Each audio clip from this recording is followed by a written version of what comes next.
It's 5:12 in the morning. I know because my wristwatch still works. Everything else is dead. The walls are cold. The floor's colder.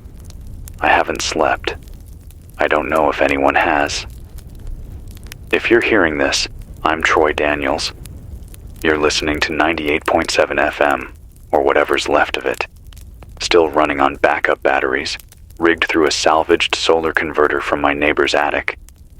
If the signal's cutting in and out, that's why. The panels only got an hour or two of light yesterday through the smoke. I don't know what kind of reach we've got. Could be this is just echoing around empty hills. Could be someone still out there. Could be you're sitting in the dark, just like me. Drop a comment. Tell me where you're listening from and what time it is for you. It's still dark outside. Dark in the kind of way that makes you forget what daytime ever looked like. The wind sounds wrong. No birds, no dogs barking. Just the low, dragging moan of trees that should have been snapped clean by now. The static in the power lines isn't humming anymore. There's nothing in the air now but dust. I can taste it when I breathe. I haven't been outside since 2 a.m.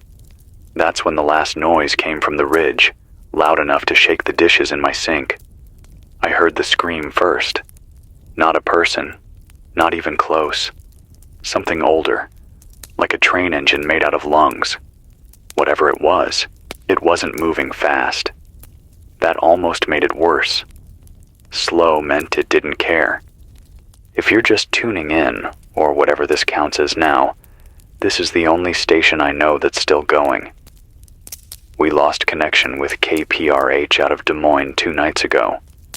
WBAK from Baton Rouge vanished yesterday. And I mean vanished. Not even carrier signal. Just gone. No voices, no tones, no dead air beeps. Like someone yanked the cords out from under the whole damn network. If any of you at the old towers are still listening, ping me back. Hell, even a burst of static would be enough to know you're alive. I don't know what this is. I wish I could tell you more. Everyone's asking. I've been up for 43 hours. I've read the same handful of emergency memos 100 times. Nothing new's coming through. But people are calling in. Or they were, before the lines fried. Most of what I've got are fragments. Bits of audio from survivors in Montana, Oregon, Indiana. Places where this, whatever it is, has hit first. People said the ground opened. Not like an earthquake. Like the earth coughed. Like something deep under the crust just decided to step out. Before the lines died, I spoke to a man named Wallace, retired Army Corps, 40 years in. He said this isn't new, that whatever's happening started decades ago. Buried facilities, something to do with Cold War bioengineering, off-the-books warfare programs, the kind nobody ever claimed when the Berlin Wall fell. Wallace said something slipped through the cracks, something that wasn't just a weapon, something alive. That's what he said. Alive. Not dead. Not man-made. Not exactly. He kept repeating the same phrase. Black Valley. Said it was a test site. Said there were caves there that didn't show up on geological maps. Caves that whistled in the winter. I don't know if he was telling the truth, or if he'd finally lost it. But when the static swallowed the line, he was crying. And I don't think soldiers cry unless they remember something real. I saw something last night, just past the old school building, where the water tower leans over the trees. I was on the roof checking the signal line, and I swear I saw it standing there.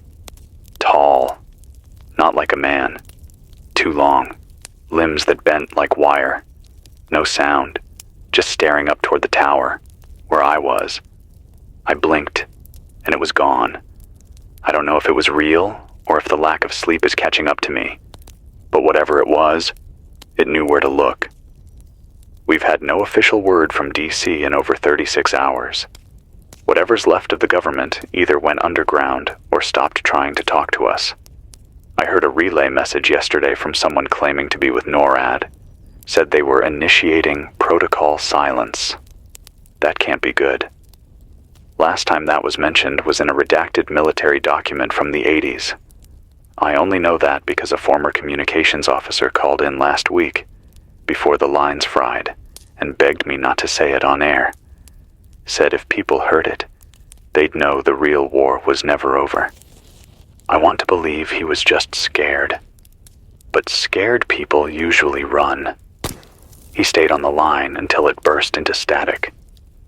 People are leaving cities, not because someone told them to, but because something there is pushing them out. Smoke columns rising from apartment blocks, screams that don't sound human, grid failures, looters, and not just the kind stealing food, the kind taking people, dragging them. I got a message on CB from a woman in Nashville, Elena Moore.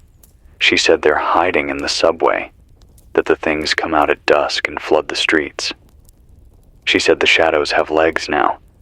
Then she whispered, "They don't breathe." That's all she said. I haven't heard from her since. If you're still in a populated area, get out. I know how that sounds, but we're not dealing with riots or civil unrest. We're dealing with something that's not supposed to be here. Something no one trained for. These things, whatever they are, they're drawn to noise, power, movement. If you've got generators, muffle them. If you've got lights, shield them. If you've got guns, don't shoot unless you have to. The echoes bring more. I've seen them circle back, like they remember where you were. There's an old trick my uncle taught me for listening through interference. You take a broken transistor radio, tune it between bands, and just sit still. Sometimes you can pick up residuals, voices, not from now, not even from here. I've been doing that, and last night I heard something. It wasn't in English, not even in words. Just a deep, wet clicking sound, slow at first, then faster, then silence, then the sound of something dragging metal through gravel. I shut it off. I haven't turned it back on since. All right. I'm going to try to get another burst out to the repeaters before the charge dies. If this makes it to anyone, broadcast back. I'm on shortwave 4.385 and AM fallback 1340. If your town's still standing, if your group's alive, if you've seen them, tell me what you know. This is Troy Daniels. I'm at 98.7 FM, somewhere outside Springfield. The town's not safe anymore. The lights are gone. The phones are gone. The people are fewer. Some stayed. I don't think they stayed as people. Stay low. Stay quiet. Breathe slow. I'll be back in a few hours. If the sun comes up and nothing's moved past the gate. If you're still alive, keep listening. It's 11:27 a.m. I slept for maybe an hour. Maybe. I think I dreamed about birds. It's strange what your brain pulls up when everything else is falling apart. I haven't heard birds in 3 days. Not even a crow. You'd think in a place like this, surrounded by trees, empty roads, no cars, they'd come back. But they haven't. Something's keeping them away. Anyway, the battery's back for now. The solar rig caught just enough through the haze to recharge the signal inverter. I've rerouted some of the power to the transmitter. Should hold out for a few more hours. If you can hear me, this is Troy Daniels, still broadcasting from 98.7 FM. I'm northeast of Springfield, still alive, still here. If you're not alone, good. If you are, then I guess we've both got each other. The town's quieter today, but not in a good way. Not like the calm after a storm. It feels more like the breath a thing takes before it screams. You know what I mean? That moment when the world goes completely still, and you know something is watching you, but you can't see it yet. I walked to the edge of town an hour ago, took the side roads, avoided the square. There's a school bus turned on its side near the gas station. Windows shattered, dried blood on the door. No bodies. Just a child's backpack sitting upright in the middle of the road like someone placed it there on purpose. I didn't go near it. The sky's not right. I don't know how else to say it. It's not just the ash or smoke. It's like the light is wrong. Like it's filtering through something we can't see. Everything looks older, washed out. Like colors draining from the world slowly, like it's dying in pieces. I keep seeing things move at the edge of my vision. Not shadows, not animals. Shapes. The wrong kind. I know how that sounds, but if you've seen them, then you understand. I don't even think they're trying to hide. I think they like being just out of reach.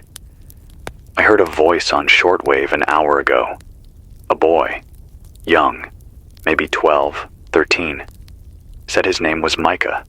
Said he was somewhere near Terre Haute. He was using his dad's ham radio setup.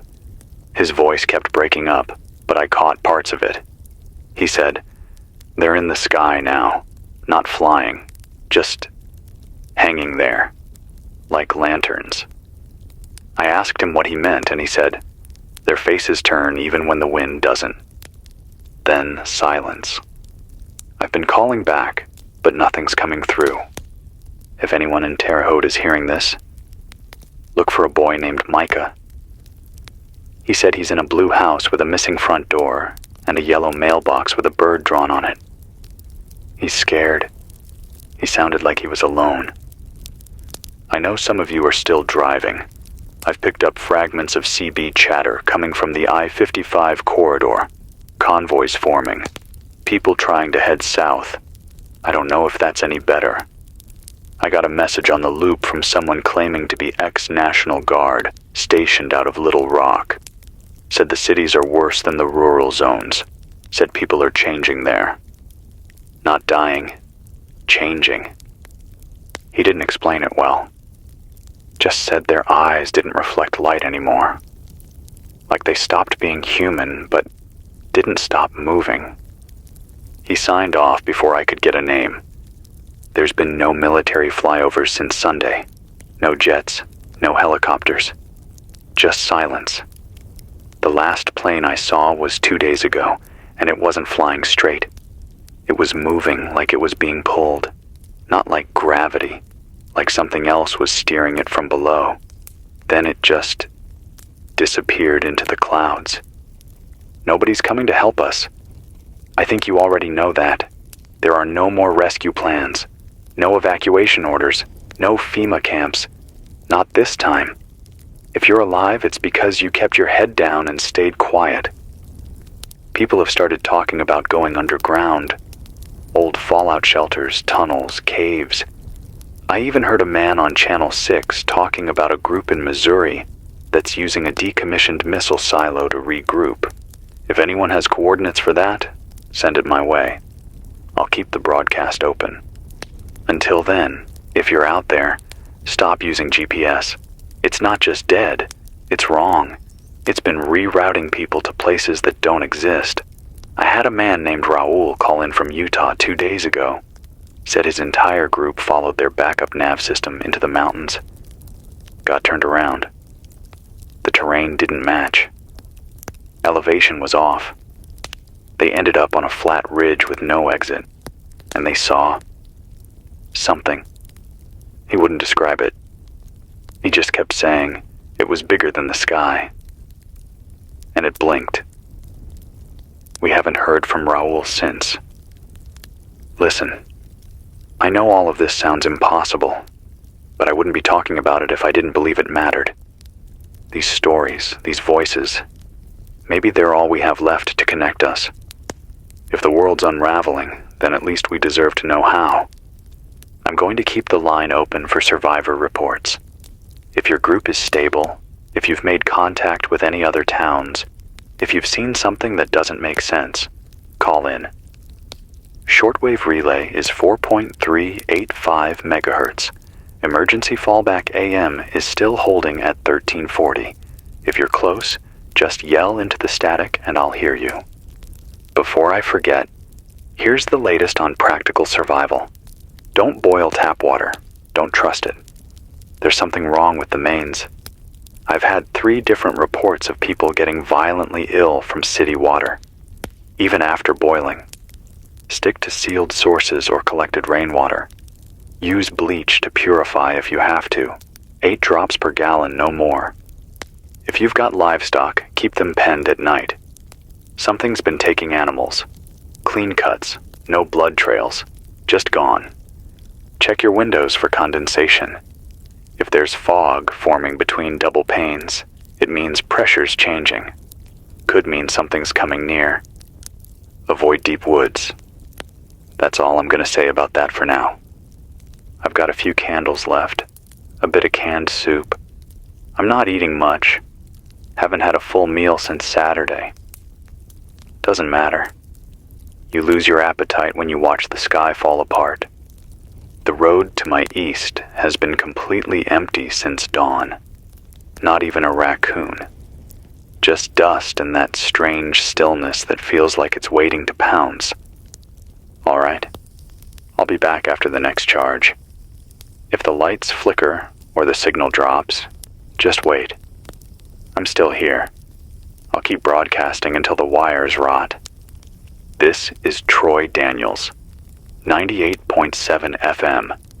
Somewhere between the collapse and whatever comes next. Stay small. Stay sharp. Don't trust the quiet. It's 3:39 p.m. There's a sound I keep hearing. It's faint. It comes through the walls, through the dirt, even through the static sometimes when the antenna shifts. It's like chewing, but slow, deep, like something is working its jaw behind the tree line. I haven't been able to sleep since I heard it last night. I don't think it stops. I think it just moves away for a while, then comes back when I forget to be afraid. This is Troy Daniels, still broadcasting from 98.7 FM, still somewhere outside Springfield, assuming Springfield is still on the map.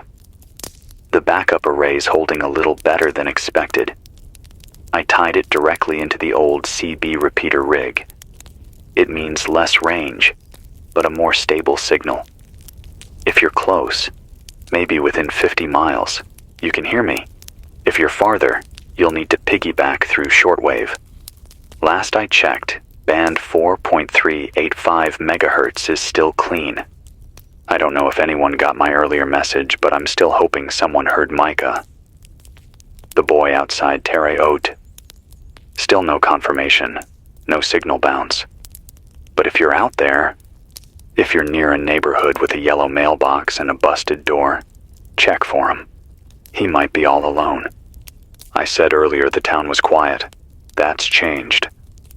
A little before 2 p.m., I heard a car. That alone felt like a ghost. I ran to the west window, looked down toward the empty street. It was an old station wagon, dust-covered, limping down the road like it had just barely survived something. The engine was wheezing. I could hear metal dragging underneath it, sparks throwing little bursts behind the rear axle. No one was driving. I know that sounds crazy. I stood there and watched it roll to a slow stop, halfway in front of the pharmacy. It sat there, engine coughing, wheels spinning in place.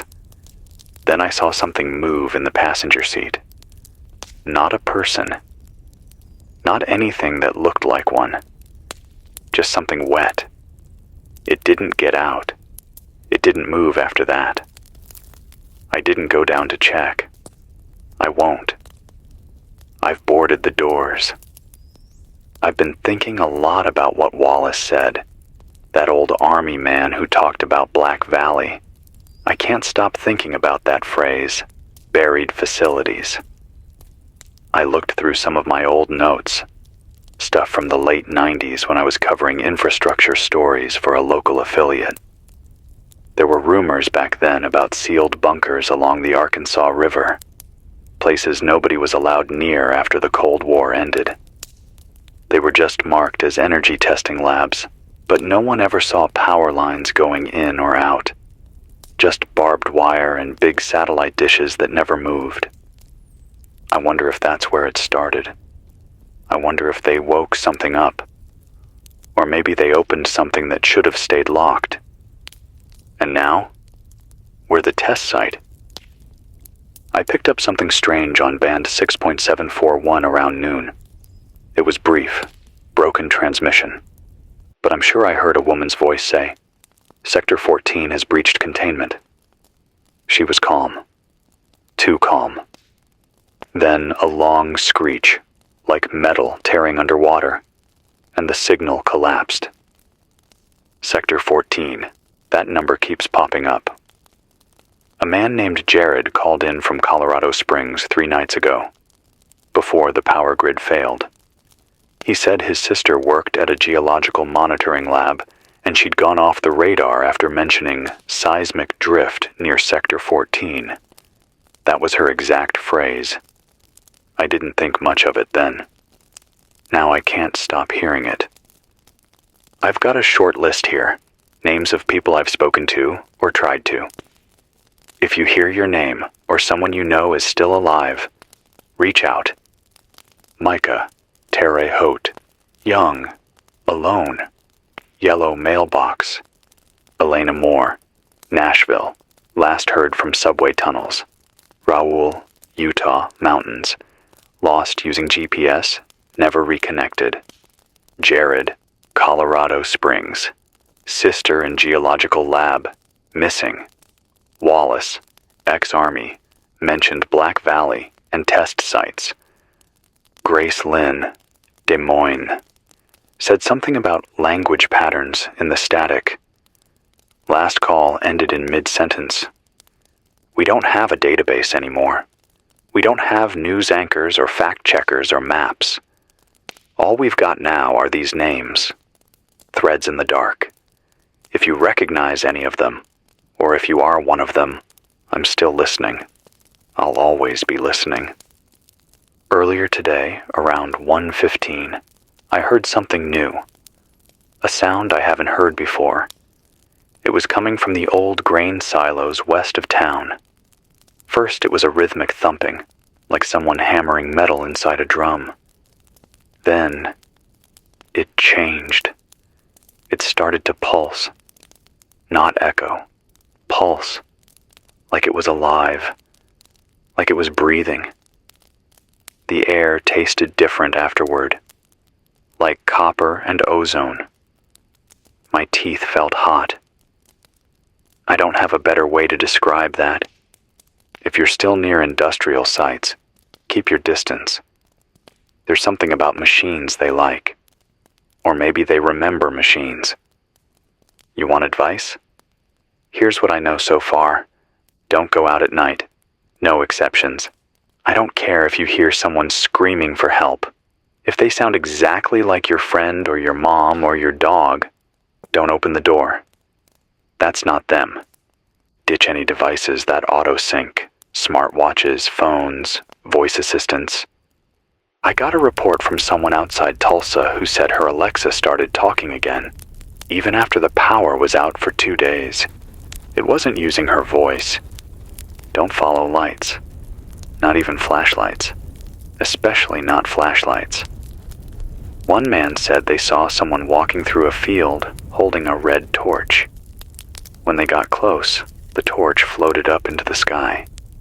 He said it didn't fall. It just rose. And the person holding it didn't have a head. If the radio starts playing music you don't recognize, turn it off immediately. I mean that. I've gotten multiple reports of unknown songs playing at exactly 3:03 a.m. No lyrics. Just humming. Everyone who listened said they had nosebleeds by morning.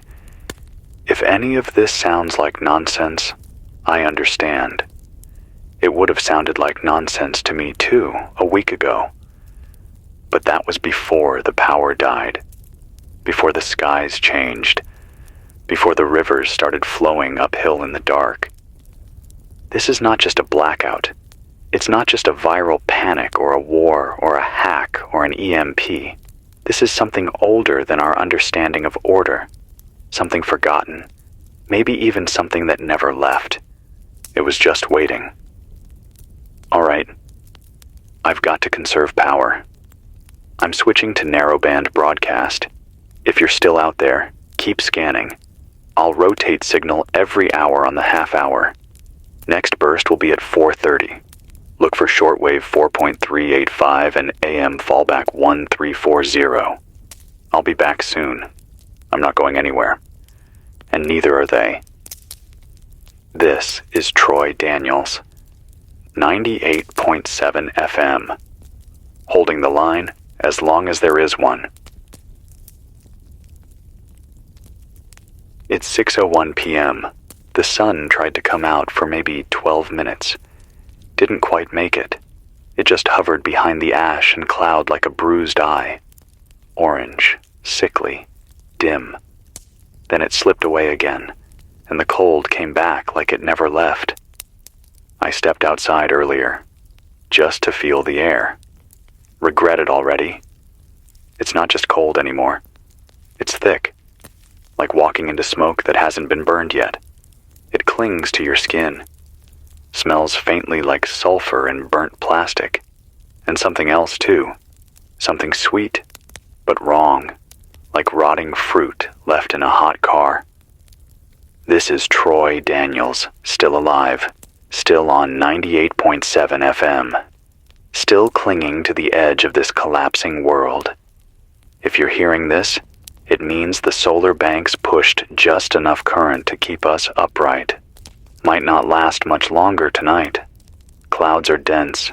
Might not get another recharge until morning, if morning still comes. I know I keep talking about the sky, but it matters. The sky is supposed to be the one thing we can count on. You look up, you see stars, you see the sun, the moon. The wind moves clouds west to east. The sky is supposed to be ours, but it's not. I watched something earlier, up past the ridgeline above the silos. Looked like a bird at first, but it didn't flap. It shuddered. It would freeze midair for minutes, just hanging there like a thread. Then drop 10 feet like it got yanked, before floating back up. And the worst part, there was no shadow. The trees were lit. The barn roof caught the sun. But nothing passed over. I got a voice through on 4385 around 4:30 p.m. Man named Dean said he's calling from outside of Helena, Montana. Said he's been holed up in a ranger cabin near the woods. Said the trees haven't stopped moving in 2 days, even when the wind dies. He said he heard someone outside last night mimicking his wife's voice. She's been dead for 7 years. He asked if that's possible. I didn't know what to say. Dean, if you're still out there, don't go outside. Don't speak to it. And for the love of God, don't answer it, even if it starts using your name. I think these things are learning. They're watching how we react, figuring out which voices we follow, which names make us pause. They don't need to chase us. They just need us to hesitate. Someone from Nebraska, he didn't give a name, left a broken relay message saying, "They're not trying to kill us. They're trying to replace us." That's all he said. The rest of the signal was scrambled, like it was bouncing through wet foil. If anyone else in Nebraska is alive, send a signal east. AM 1340 is still clean. Let me give you some status updates from the last 24 hours. These are the cities we've officially lost contact with. No signals, no broadcasts, no survivor chatter. Minneapolis, Denver, New Orleans, Knoxville, Toledo, Winnipeg, Oklahoma City, Fort Collins, Bismarck, Syracuse. Each one went silent roughly 12 hours after sightings of the tall figures. That's what people are calling them now. I don't know if they're the same in every place. But the pattern holds. You see the shapes, then the static increases, then the voices change, then it goes dark. They don't make noise when they move. They just show up. And if you look away too long, well, you don't always remember what you saw. I'm starting to wonder how many of us are already gone. Not dead. Just overwritten. Like someone copied over their soul and left the skin behind. I know how insane that sounds. But after what I saw near the bus stop this afternoon, I'm not ruling anything out. There was a man standing near the edge of the street.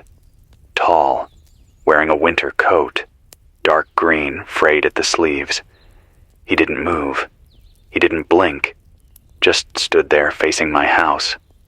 So I called out. I said, "Do you need help?" He didn't react.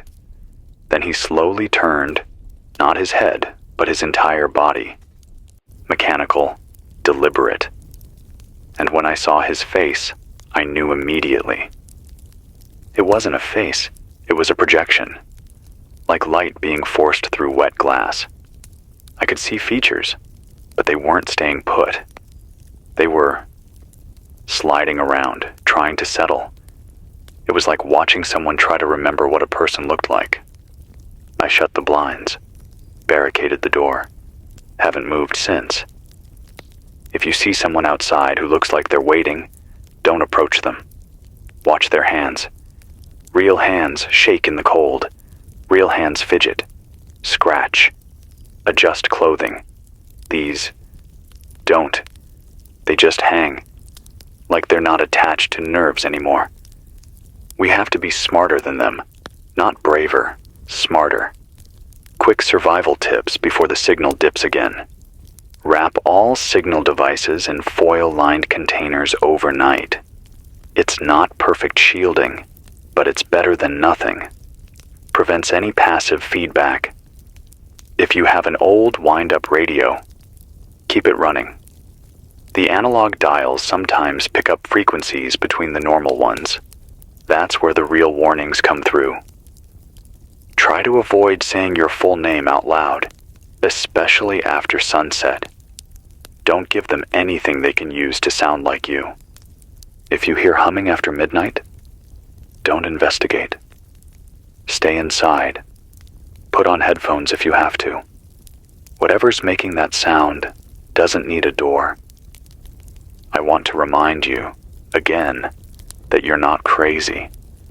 The people who think this isn't happening, they're just not close enough yet. Or maybe they already slipped under. There's no shame in fear. Fear means you're still human, still present, still alive. Me? I'm tired. Haven't had a real night of sleep in 4 days. The silence gets inside your bones after a while. The walls creak differently. The power lines moan like they're mourning something. I caught my own reflection moving wrong in the window this morning. Had to step back. Had to breathe. I'm still here. I think. This is Troy Daniels, 98.7 FM, somewhere on the edge of what used to be Missouri. I'll keep going as long as I can.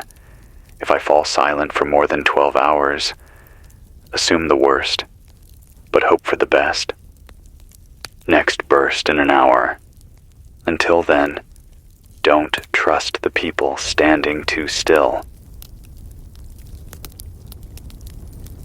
It's 10:12 p.m. I don't know if you're still hearing me, if the signal's still intact, if anything's getting through the fog. It's heavy tonight, pressing against the windows like a living thing. The lights outside are gone.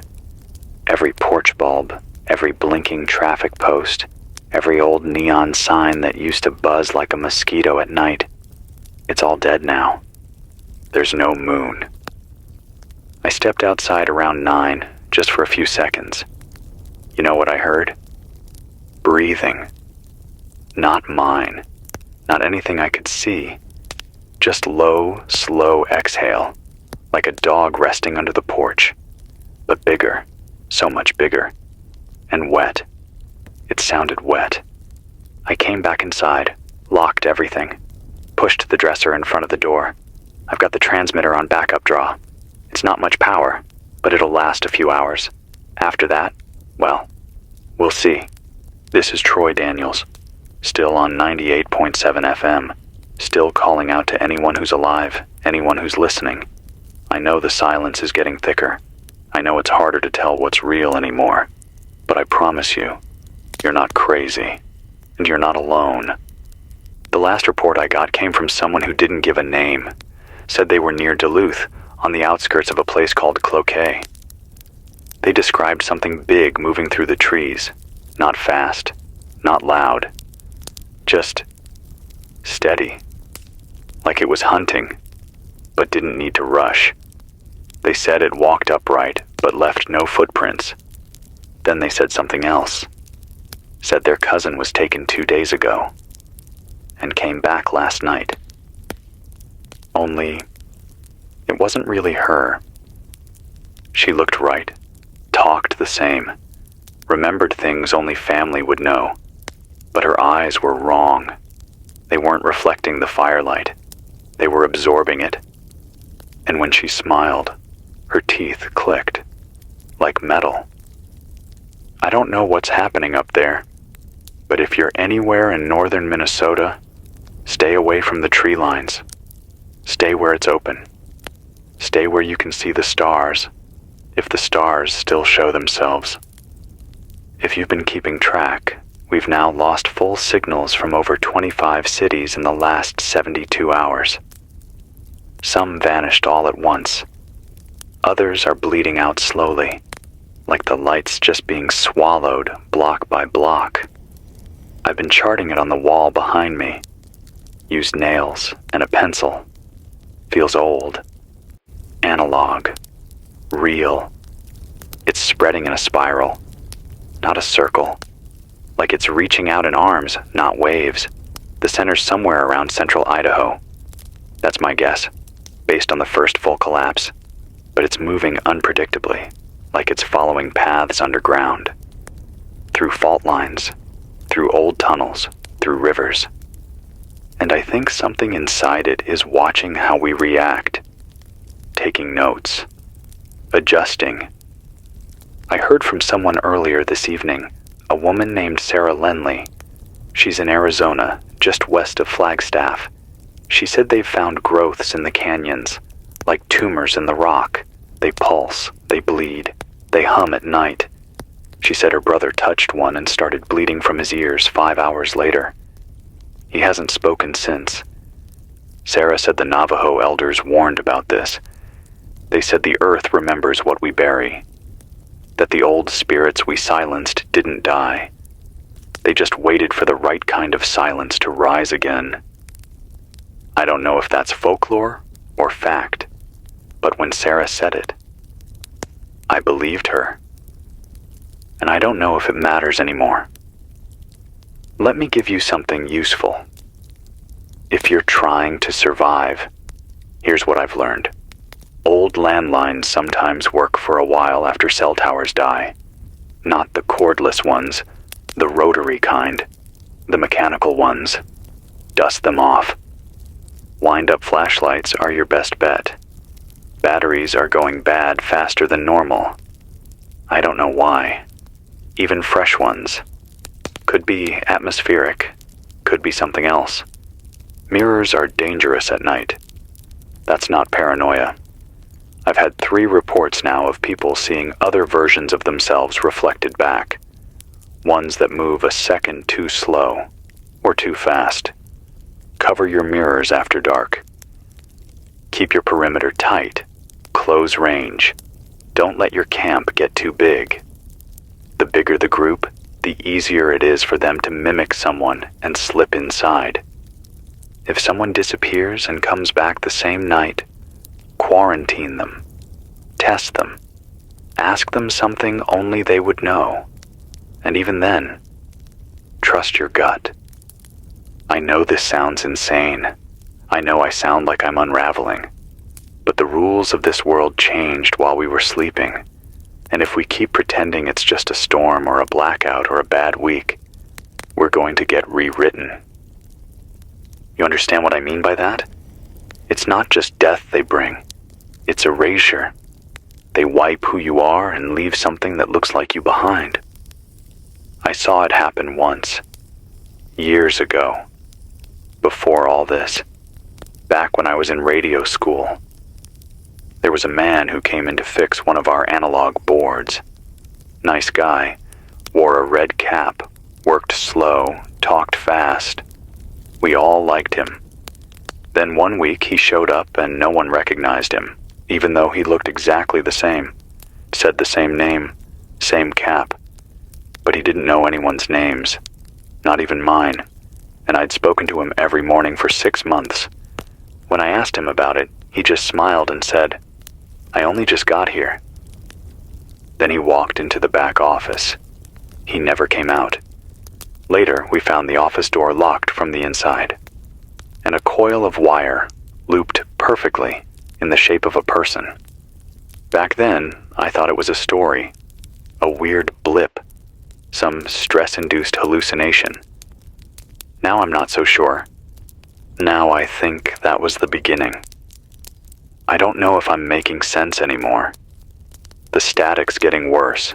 My teeth hurt again. The air tastes like battery acid and burnt toast. I keep hearing something downstairs, like whispering, except I live alone. If I don't come back on the air in the next few hours, wait for sunrise, then call out. I'll be listening.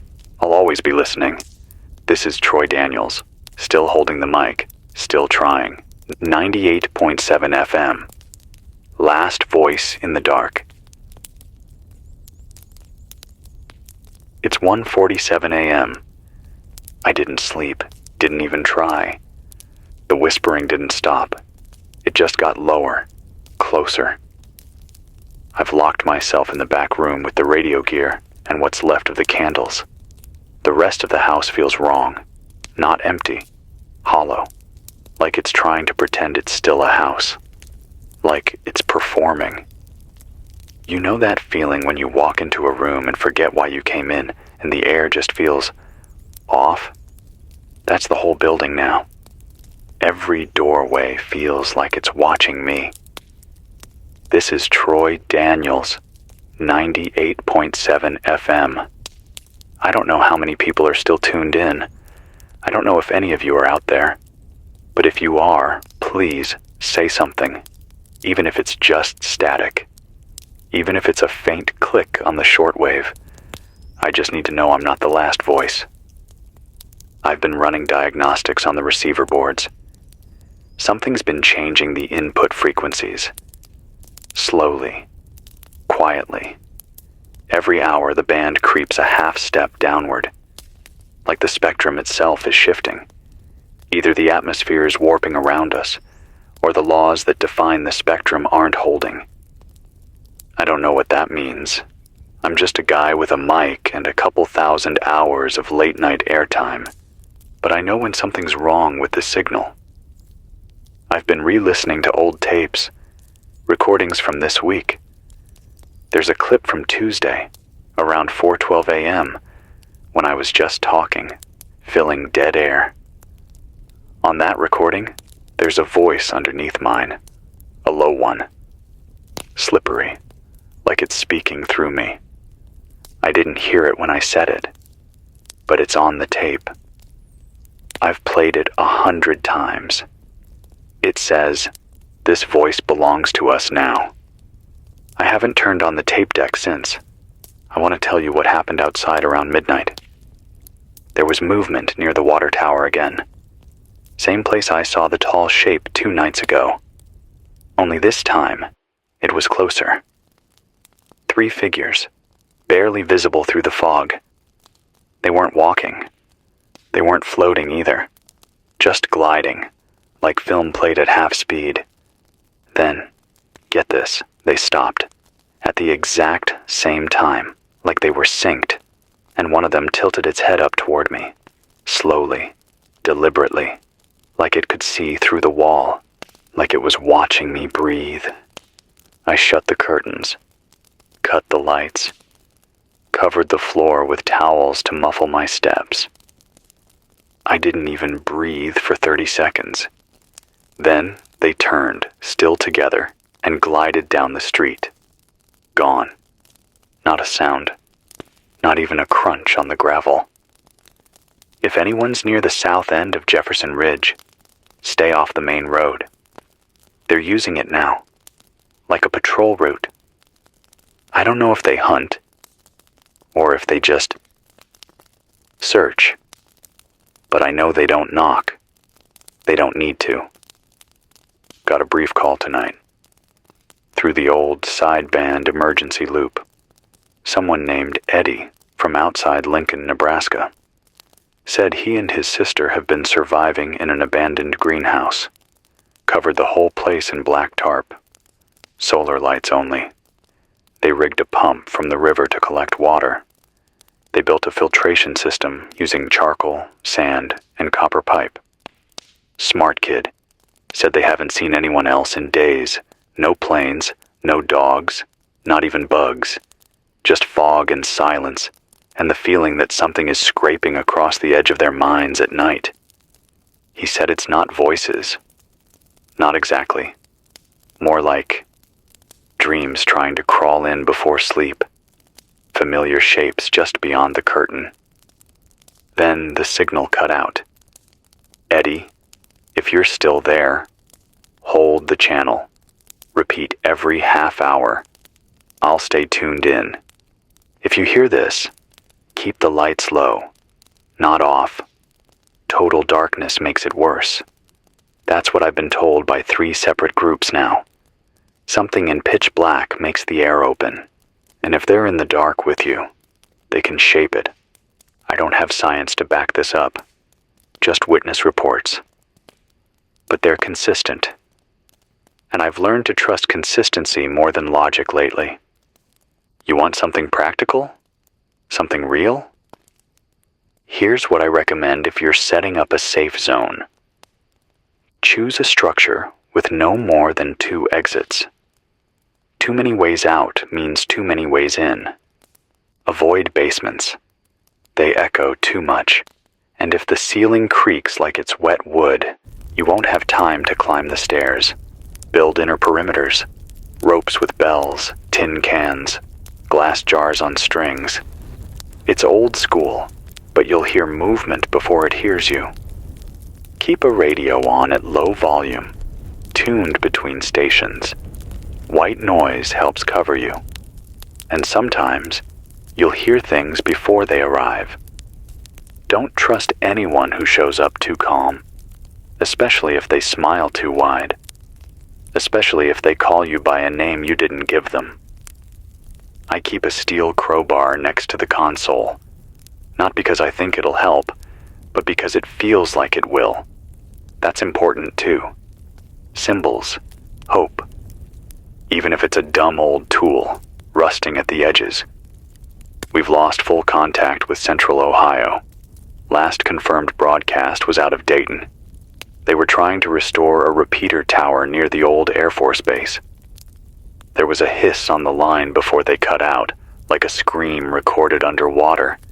I haven't heard from them since. I keep thinking about how fast this happened.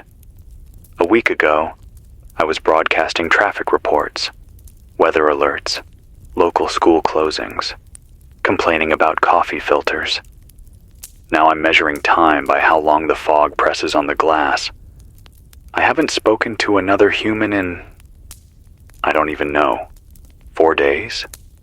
5? The only voices now are ones that sound human, but don't feel like it. And I miss people. I miss bad jokes and overheard conversations at gas stations. I miss eye contact. I miss the way silence used to mean peace. Now silence just means something's listening. I'm not sure how much longer I can do this. I'm not giving up. I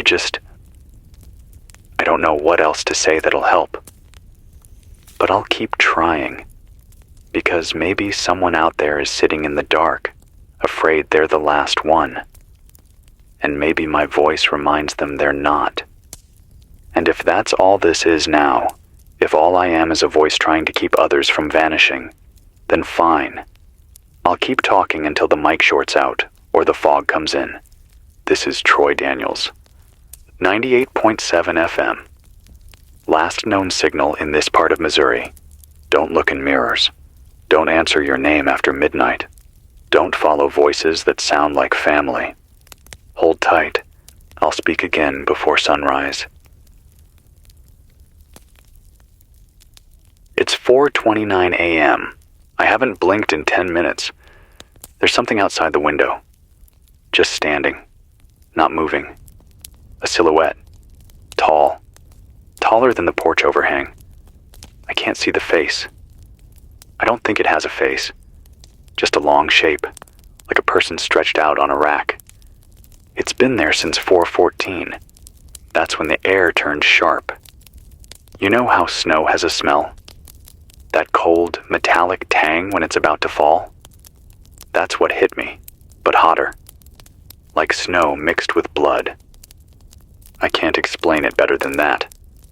I shut everything down except this mic, killed the lights, pulled the curtain halfway so I could keep eyes on it without being seen.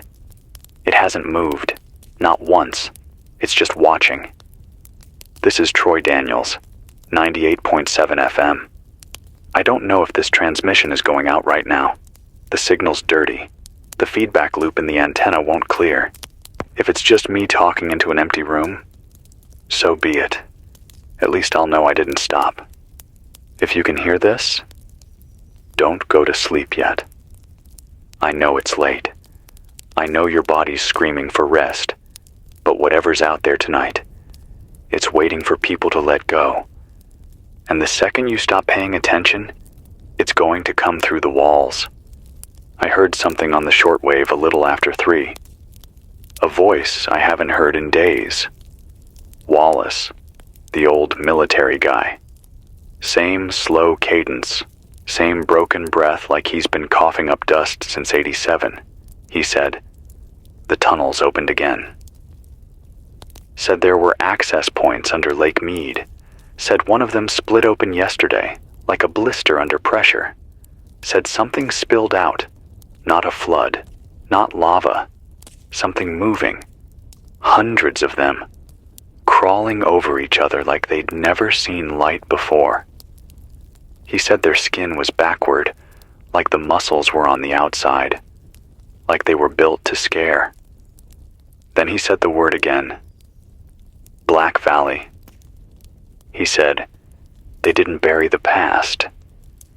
They just locked the door and prayed no one remembered the key. Then silence, a long one. Then a bang, like metal shearing under 1,000 pounds, and he was gone. Wallace, if you're still out there, I'm still listening. And I believe you. I've been keeping tabs on voice reports coming through the relay band. I have a few updates. Maybe they're real. Maybe they're desperate hallucinations. But they're consistent enough that I think you need to hear them. St. Louis is gone. That's official. No more return pings from the repeater tower. The backup diesel station lit up for 3 minutes last night, then went silent forever. Last voice heard was a child repeating, "It's growing hands." No other details. No return signal. Portland still has movement, but no organized command. CB chatter says people have built barricades along the riverbanks, watching for shapes in the water. Something walks beneath the surface, doesn't make ripples. Mobile, Alabama. Brief, panicked signal from a woman named Denise. said her brother's eyes turned completely smooth while he was praying. No whites, no pupils. She said he started humming like he was trying to copy her ringtone. Vancouver. Someone reported mirrors across the city began showing weather that wasn't there. People stepped in front of reflections and saw stars in the glass, but none in the sky. These are fragments, I know. Bits and pieces, but that's all we have left. The news is gone. Internet's dead. Even the satellites don't blink anymore. So we have to build our picture from static and rumor. But some of the rumors are starting to sound like prophecy. I've been thinking about something Sarah said, from Arizona. Remember her? The one who saw the canyon tumors. She mentioned something about sound. Said when the humming started, the tumors opened. They pulsed to a rhythm, like they were syncing up, as if they were waiting for a signal. That's been haunting me, because I've noticed the signal drift too. The change in frequency. The clicks that shouldn't be there. I wonder if these creatures, these things, if they're networked, if they're not just coming randomly, but being called. And if so, who's calling them? Or worse, what's still underground that wants them here? The figure outside the window still hasn't moved. I don't even know if it can. Maybe it's just a lure, a decoy. Maybe the real thing is already in the house. Don't laugh. You haven't lived 3 days with your own reflection whispering back at you when you blink. I caught it once. I was looking in the bathroom mirror, splashing water on my face. I looked up. My reflection blinked, then smiled. I wasn't smiling. I haven't looked in that mirror since. If you're listening and you're scared, I get it. I'm scared too. I've been scared for so long now it feels like another organ in my chest. Fear has a shape, a weight. It lives in the spine, in the tips of your fingers when you reach for the doorknob and wait before turning it. But here's the thing. You're still here. You're still breathing. Still listening. That means something. I don't know what's waiting out there. I don't know if this ends tomorrow or in 100 years, but I know this. There are people still holding on, still building fires, still keeping watch, still whispering to each other through broken radios and blinking CBs. And as long as one of us is still talking, we're not erased. I'll be here until this mic dies, until the fog seeps through the walls, until the voice in the wires finally learns how to sound like me. But until then, you get me, the real me. This is Troy Daniels, 98.7 FM, Missouri's last light, a man in a box talking to ghosts and survivors. Next signal burst in 2 hours. If I'm not back by then, wait again. Listen for clicks. Listen for my name. And if something else says it, don't answer. It's 6:42 a.m. The sun's coming up, but it doesn't look right. It's the shape of a sun. It has the glow, but the light doesn't touch anything. The trees don't cast shadows. The frost on the windows doesn't melt. The rooftops stay dim and gray. It's like the sky's pretending to rise while the world stays stuck in night. The thing outside the window is gone. I didn't hear it leave, didn't see it move. 1 second it was there. The next, nothing. Just the sway of tree branches that weren't moving 10 seconds earlier. I've been watching the yard for signs, prints, broken leaves, disturbed snow. There's nothing, but the air feels scraped, like something with weight dragged itself backward without touching the ground. This is Troy Daniels, Still here. Still on 98.7 FM. Still transmitting. I didn't sleep. I haven't eaten since yesterday. Food doesn't seem real anymore. I chewed a cracker an hour ago and it turned to dust in my mouth, like it wanted to be forgotten. If you're awake, if you're still listening, I'm still alive. I haven't changed. You can trust this voice. I promise. I got a pulse from New Mexico earlier. Scratchy, broken, but real. A woman named Katrin. She's a linguist. Said she used to work with acoustic mapping software. She's been collecting the sounds the creatures make. Says there's a pattern. She said it's not language, not exactly. It's stimulus response. Like sonar, but faster. Said they click and pulse in sequences based on the environment. She recorded a long segment of one standing in front of a metal barn and the clicks bounced in rhythm, like it was scanning, mapping the world with sound. Then she said something else. Something I can't stop thinking about. She said, I played the sounds back through a frequency manipulator. I asked what happened. She said the walls started to breathe. Not figuratively. She said the wood expanded and contracted. The nails began to hum. Her dog threw up and ran into the hills. She said she turned it off and the walls stopped, but the air still vibrated. That's when she went underground. Said she's living in an old water pump station now, 20 feet below the surface. Katrin, if you're hearing this, thank you. And keep sending recordings. I've started hearing similar pulses in the static. I don't think it's accidental. I think the world's becoming a kind of instrument, and someone's playing it. You think I'm crazy? Maybe. But consider this. Entire cities now go dark with no fires, no screams, no sirens. People disappear and come back too still, too calm. Static now carries tones that shift based on location. The stars aren't in the same place every night. That last one, that one keeps me up. I used to map constellations, just a hobby.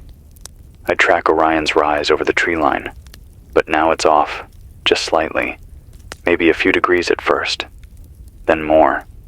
Last night, it didn't rise at all. The sky was just blank, like the night forgot its face. I've been getting more local reports too, survivors nearby, which both comforts and terrifies me, because it means people are close, but it also means they're close too. A woman named Ruth called in from about 18 miles north. She's holed up in a storm shelter beneath her church. Said she's got 4 kids and a propane rig for power. Says they hear music in the parking lot every night. Old music. Pre-war. AM radio stuff from the 50s. Said it drifts in like it's being broadcast through time. She said her youngest, a girl named Mira, started humming the songs in her sleep. She never heard them before. Then yesterday, Mira said a man outside the shelter whispered her name, and when they checked the door camera, there was no man. Just a cardboard cutout of a milkman standing in the middle of the gravel. No footprints, just a smile printed too wide. I told Ruth to stay locked in, rotate the propane, keep Mira away from windows. She agreed, but I could hear her voice shaking like paper. If you're near Jefferson Ridge and you know Ruth, check in if you can, but don't make noise. Just leave a mark. 3 stones stacked by her back fence. That was the signal we agreed on. I'll say it again. The things aren't just invading. They're rebuilding the rules, like they're overwriting reality itself. One click, one reflection, one missing voice at a time. I know it's hard to hold on to what's real. I know some of you are starting to see things that shouldn't be. The sky bending, the grass glowing. People who used to be left-handed suddenly using their right. Photos changing. Whole roads vanishing from maps. It's okay to doubt your memory, but don't doubt your instincts. If it feels wrong, it is.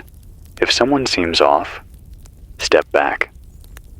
If a voice on the radio starts sounding too much like me, change the channel.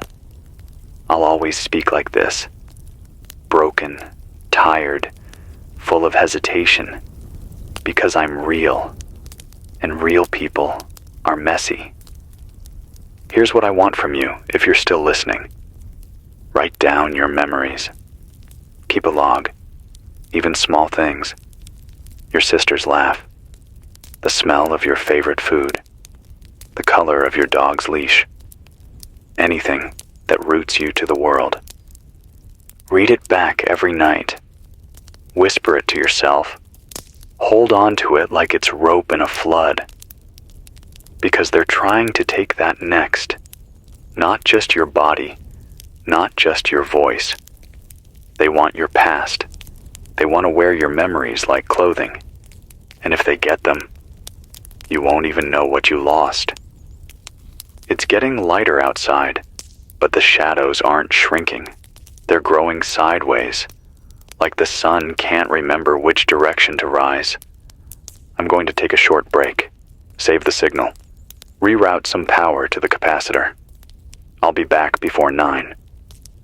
This is Troy Daniels, 98.7 FM. Still talking. Still trying. Until the next burst, keep the fire small, the doors closed, and your name inside your mouth. It's 8:55 a.m. No birds, not a single one. I've had the window cracked since just after dawn. Nothing. No flutters, no caws, not even the rustle of wings in the brush. It's like the trees gave up waiting for sound and just stood still. I think the sky is lying to us now. It looks clear, but the sun has no warmth. I stepped onto the porch a little while ago, and my breath still steamed. It's July. Shouldn't be this cold. I waved my hand in front of the light pouring through the railing slats and felt nothing. Not heat, not resistance, just a blank space, like a picture of the sun instead of the real thing. I don't trust the light anymore. This is Troy Daniels. Still broadcasting from somewhere near Jefferson Ridge. Still riding the bones of 98.7 FM. Chewing on static and keeping my mouth close to the mic, because it's the only thing that hasn't tried to lie to me.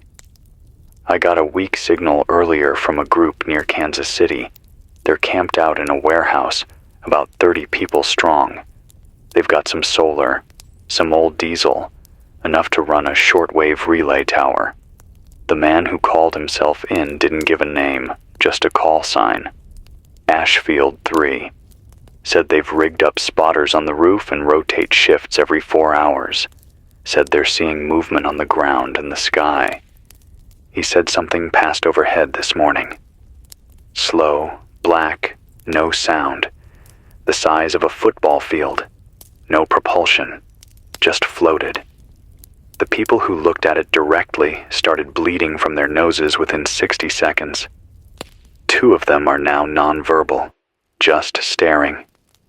They tried to shoot it. Said the bullets dropped to the ground 6 feet after firing. Ashfield 3 says they're staying underground until further notice. I don't blame them. There's something new too, a texture in the static. If you've got an analog tuner, try it now.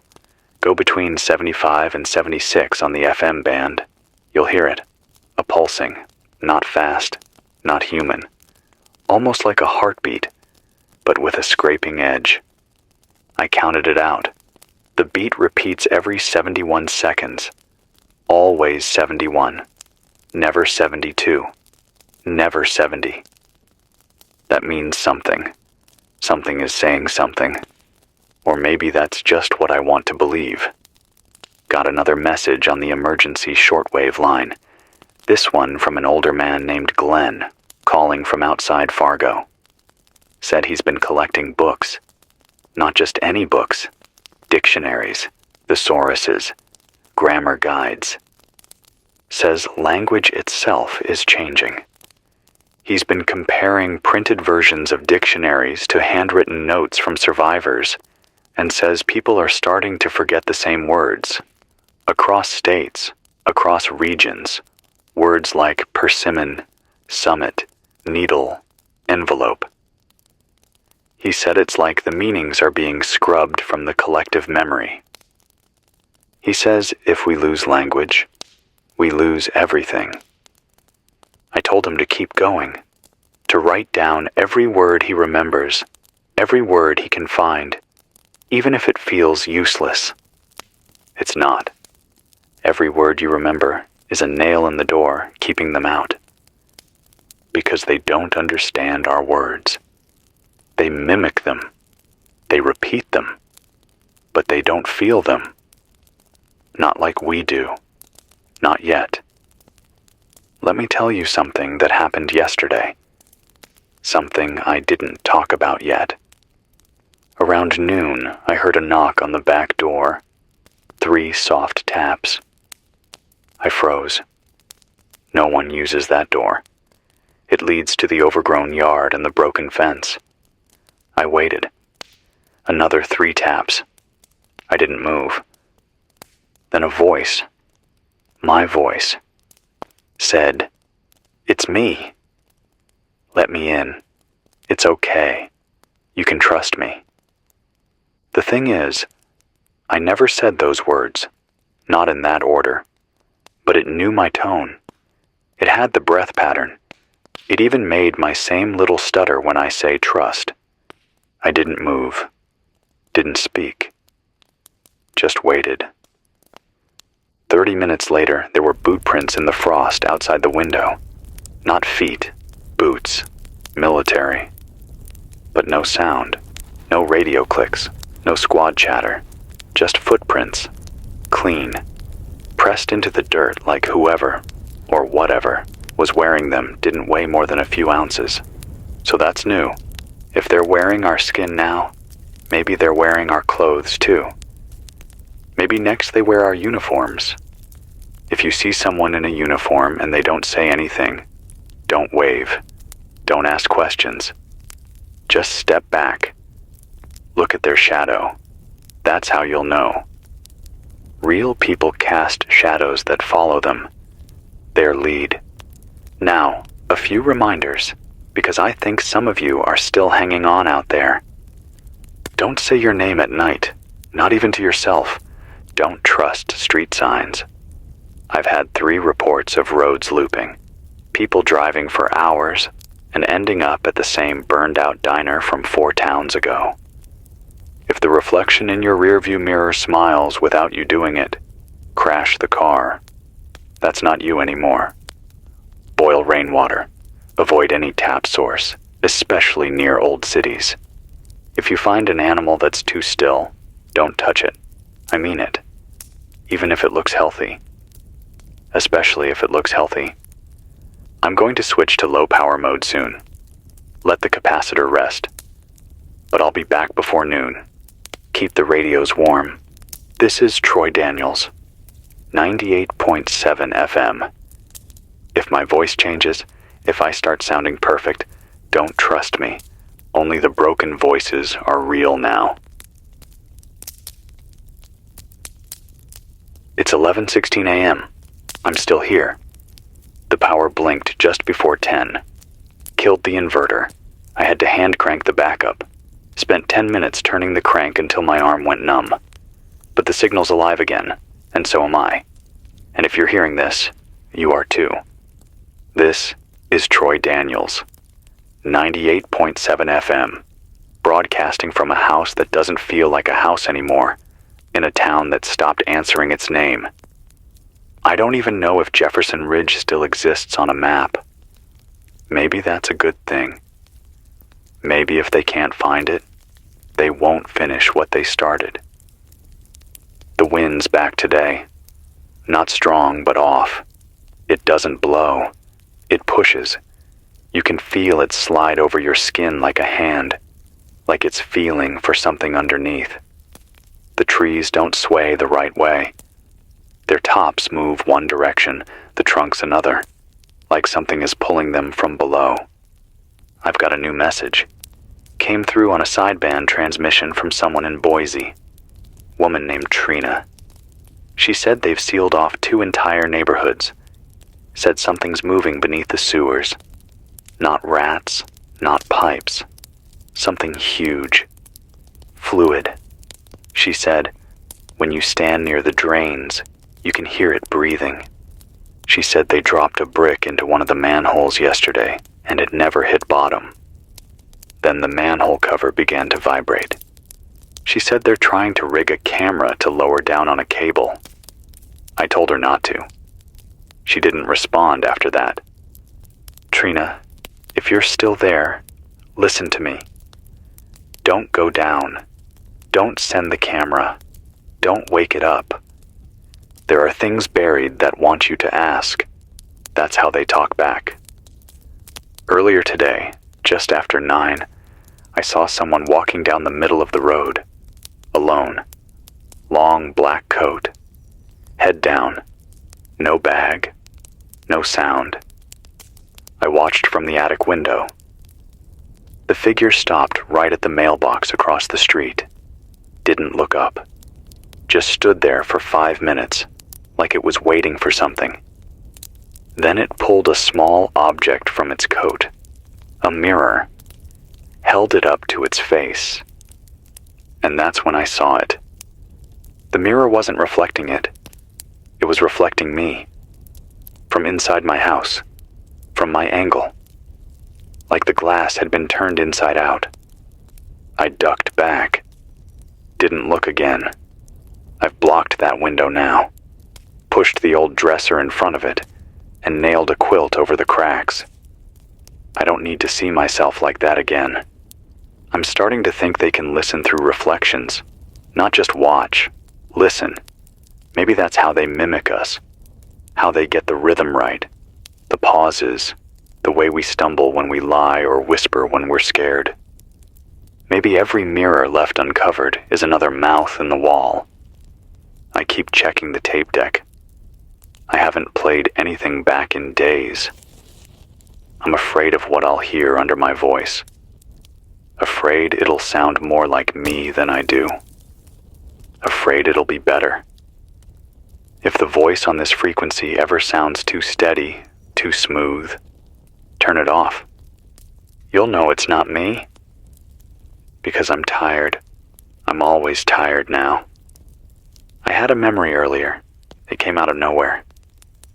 Driving back from my dad's place, maybe 6, 7 years ago, middle of nowhere, no music, no news, just me and the hum of tires on old blacktop.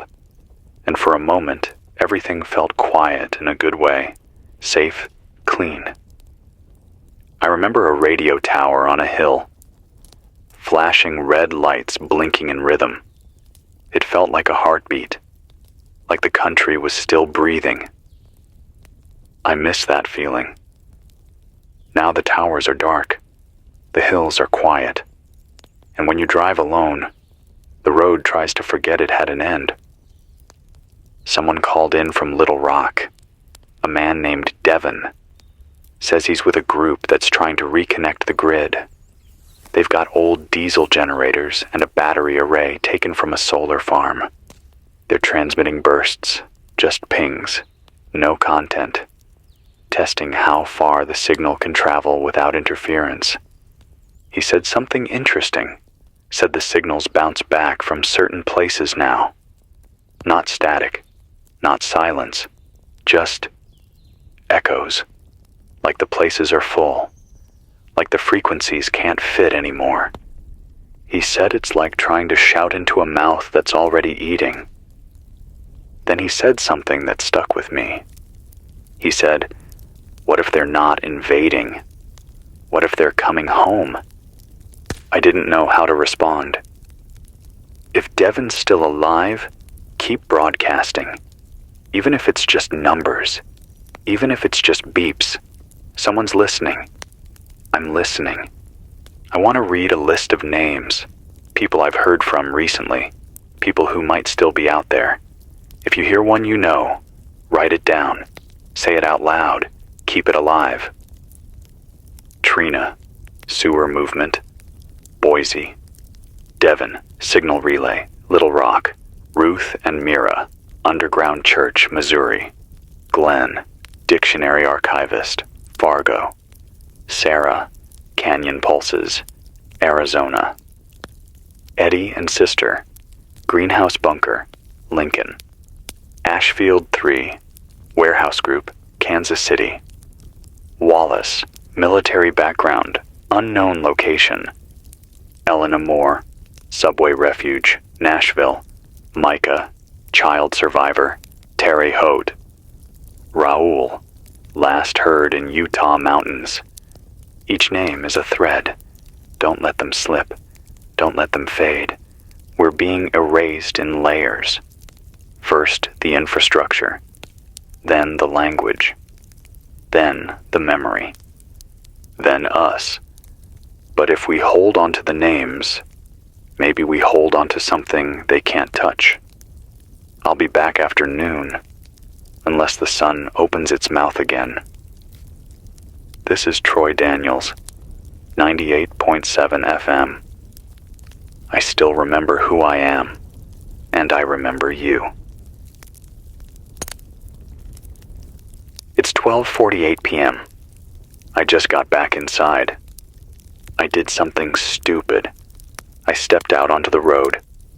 I don't know why. I hadn't planned it. I just saw the way the light was hitting the gravel. Soft, clean, for the first time in days. And I thought, maybe the worst is past. So I opened the door, stepped outside, took maybe 5 steps. And then I heard it. A voice. Coming from the woods. Far off, but not far enough. A woman's voice. Calm, like someone humming under their breath. No words, just the rise and fall of notes that didn't belong to any song I've ever known. I froze. The humming stopped. Then she laughed. And I swear to you, it was the exact same laugh my sister used to make when we were kids, and she'd scare me from behind the couch. Except my sister's been gone 11 years, buried in Missouri clay, and there was no one in the woods. No movement, no branches swaying, just that feeling that something was leaning too close to the edge of your mind.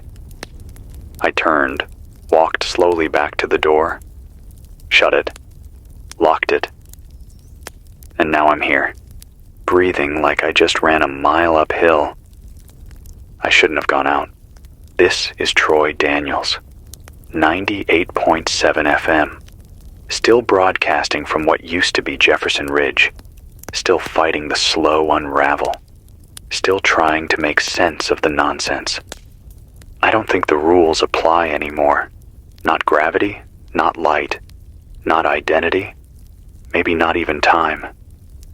Got a call earlier from someone in British Columbia. Said his name was Elijah. Sounded young, maybe late teens. Said he's part of a caravan moving south. Small group, 8 people. Said they're following old Forest Service roads, avoiding interstates. They passed through a valley yesterday and everything was frozen. Trees, grass, dirt. Even the air felt thick, like moving through molasses. But the sun was high. Birds frozen in mid-flight, wings stiff like glass. They broke one trying to touch it. Said it shattered. No sound, no echo. Like the entire place was under a bell jar. They didn't stay. Elijah says it's not a weather thing. He thinks it's territorial. Like the things need space to root themselves, and when they settle, they rewrite the environment to suit their shape. He used that word, rewrite. Like they're not just occupying, They're editing. Elijah, if you're hearing this, keep moving. Stick to the back roads. Keep watches at night. And if any of your group starts humming, isolate them. I'm sorry, but you have to. That's how it spreads. Not just through the body, but through mimicry, through memory. I've started noticing something with the recordings. A drift. When I play back older logs, there's a half-second lag. Doesn't sound like much, but it's always there. Just enough that my voice starts to sound almost like me, but not quite. I think the past is slipping too. 1 millisecond at a time. I've burned all the mirrors in the house, smashed the rest. The glass doesn't break clean anymore. It peels. The pieces curl like fingernails. That's not normal. Heard another call earlier. Woman named Cass, just outside Cheyenne, said she's been mapping cold zones. Areas where the temperature drops 30 degrees without warning. She's marked 16 so far, all within 50 miles of each other. Says they're expanding. She carries a metal rod to measure soil temperature. Said the deeper she pushes it in, the warmer the dirt gets. Like the cold is coming from above. Let that sink in. Cass, if you're still there, send me coordinates. I'll keep a record. And if anyone else has noticed sudden cold pockets, report them. This matters. Something's pushing down on us. I'm getting more static than usual on the shortwave. The interference is intelligent. That's the only word for it. It reacts to voice. Gets louder when I ask questions. Cuts out when I try to trace the source. It's not just environmental. It's defensive. Whatever's sending the interference knows I'm listening, and it doesn't want me to connect the dots. But I will, because you're still listening, and I owe you that. I'm starting to think this isn't an invasion in the way we've always imagined. Not ships, not soldiers, not conquest. It's a resurfacing. Something was here, a long time ago. Before roads, before steel, before our names had letters. Something we forgot. And we must have buried it deep. Beneath mountains. Inside machines. In language itself. But now the old code is cracking. And it's crawling back up. So we've got to hold each other. With names. With stories. With truth. Even if our voices shake. We are the only record left. This is Troy Daniels. Still here. Still human. Still broken in all the ways that prove I'm real. I'll be back when I can. Until then, if something you love knocks on your door, wait. It may still be deciding what your face looks like. It's 2:31 p.m. Something's wrong with time. I checked my wristwatch, the wall clock, and the backup timer on the inverter. They don't match. None of them do. One says 2:31, the other says 4:18, and the inverter thinks it's 11:02. I haven't moved in hours. I haven't done anything but sit in this chair, staring at the trees and listening to the tape loop. But outside, the lights changed 3 times. Clouds moved east, then west. Shadows reversed direction. And I swear, for a second, I saw the same man walk past the house twice, wearing the same coat, same limp, same missing right shoe, 5 minutes apart. I don't think time is linear anymore. This is Troy Daniels, 98.7 FM. Still here, still trying, still clinging to what's left of this thread we used to call a world. The generator's holding, barely. The capacitor's cycling too fast now. I think the pulse in the signal is starting to interfere with the circuit. I might lose the repeater by nightfall. If I do, shortwave will be your only bet. I want to tell you what I found. I was going through my old notebooks, back when I used to cover infrastructure work. Small stuff, pre-collapse, cell towers, hydro, back-channel state projects.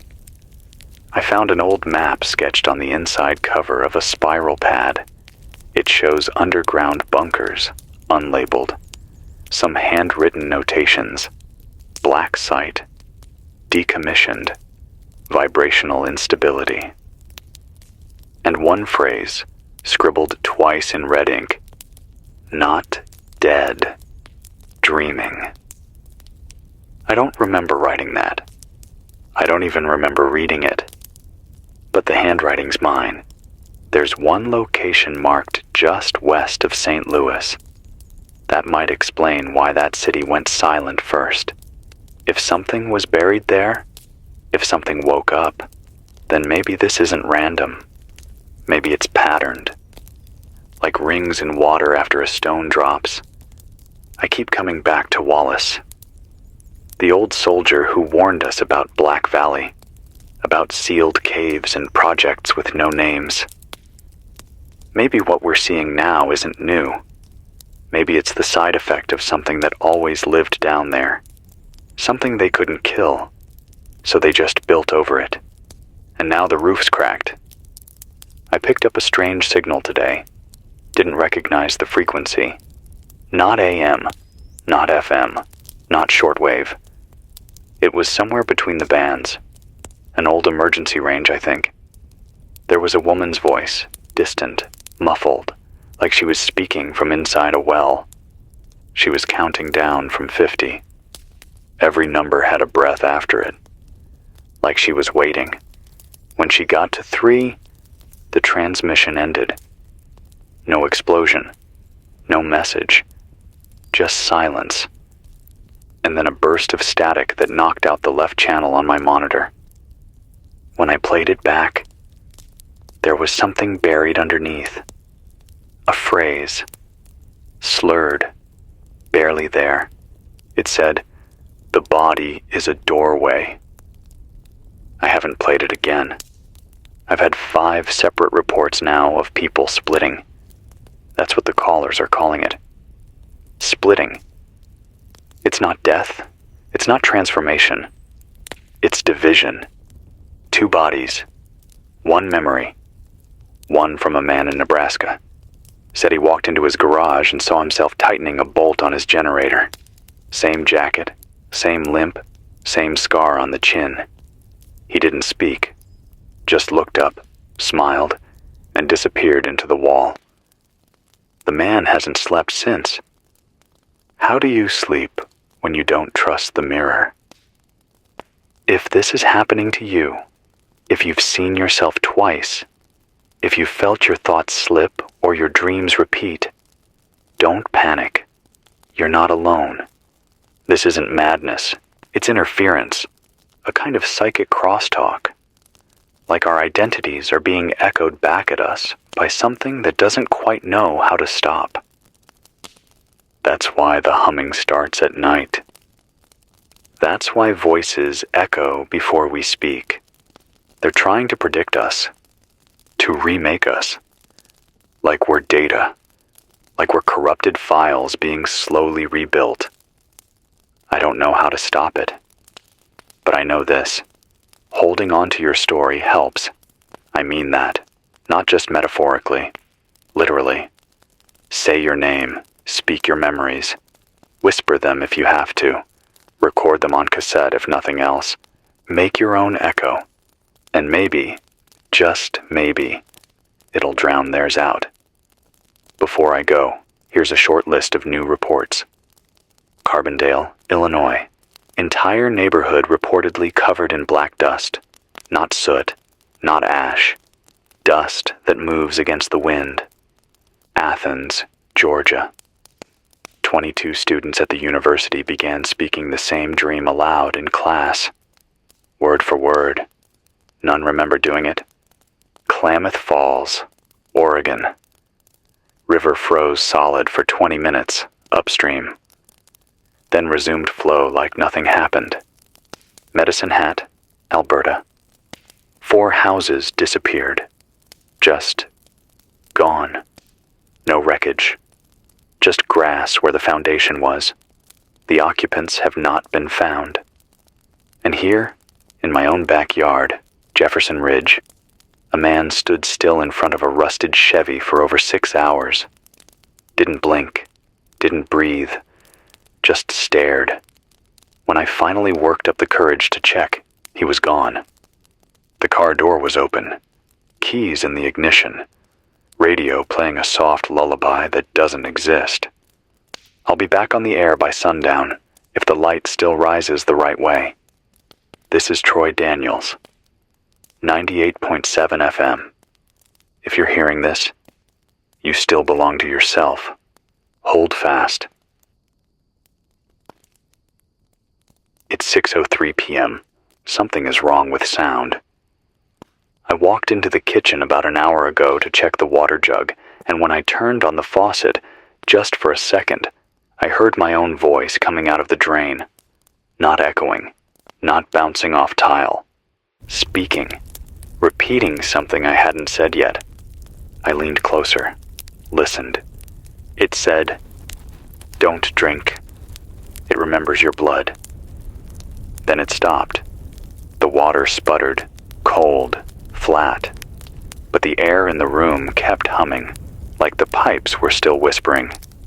This is Troy Daniels, 98.7 FM, somewhere near Jefferson Ridge, or whatever's left of it.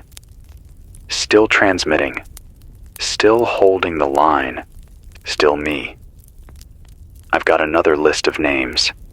These are new survivors who've contacted me in the last 24 hours. If you recognize one, reach out. May Boudreaux, outside Lafayette, Louisiana. Shelter made of salvaged bus panels. Says the fog there smells like chlorine. Says it burns through gloves. Donnie Holt, Tacoma, Washington. Traveling with a group of kids. 4 total. Says they only move at dusk. Says the sun tracks them. Leah and Cal Moreno, northern Arizona, near Petrified Forest, built a bunker from an old mining shack. Leah says her reflection stopped following her hands 2 nights ago. Cal won't look at mirrors anymore. Isaac, no last name, just Isaac, contacted me from Ontario. Says he's mapping sound, trying to create an auditory perimeter. I don't know how. I barely understand what that means, but he said something I'll never forget. They're not walking. They're resonating. I've been sitting with that for hours. Not walking, not crawling, not flying. Resonating, like chords played across the crust of the world, like they're being broadcast, not born. That tracks with what I've been hearing through the static. There's a pattern in the white noise that isn't just random hiss. It pulses. Always 3 short clicks, 1 long, every 31 seconds. I've started calling it the knock. You'll hear it if you're tuned in. Doesn't matter the band, it'll cut through. I think they're trying to find us. Not by heat, not by movement, by presence, by memory, maybe even by guilt. That's the worst part. You ever think about that? What if the thing that lets them track us isn't noise or scent or location, but the things we regret? I've had this memory stuck in my chest all day. Something I haven't thought about in years. Something I wish I could bury. When I was 12, my cousin Jack dared me to throw a rock at a window of an old house on our street. I did it. The glass shattered, and a man came out yelling. He was old, scared, alone. I ran, never looked back. He died that winter. Alone. Cold. I never told anyone. But today, when the knock came through the radio, I felt it in that same part of my chest, like something had found it, like it was flipping through my worst moments and circling them with a pen. Maybe I'm losing it. Or maybe I'm finally seeing what's always been there. I got another message from Glenn up in Fargo, the guy collecting language. He says nouns are going first. Concrete things. Words that point to realness. He said his neighbors used to talk about their dogs by name. Now they just say, the animal. Or it. He tried to say the word cloud this morning and his tongue wouldn't move. He had to write it down. Then the paper burned at the edges. No heat, no smoke, just erasure. Glenn, if you're still listening, don't stop. Keep documenting. Keep resisting. You're doing the work we all need. Because if they take the words, they take the stories. And once the stories are gone, there's nothing left worth saving. More and more of you have been reporting something strange happening with colors. I didn't believe it at first.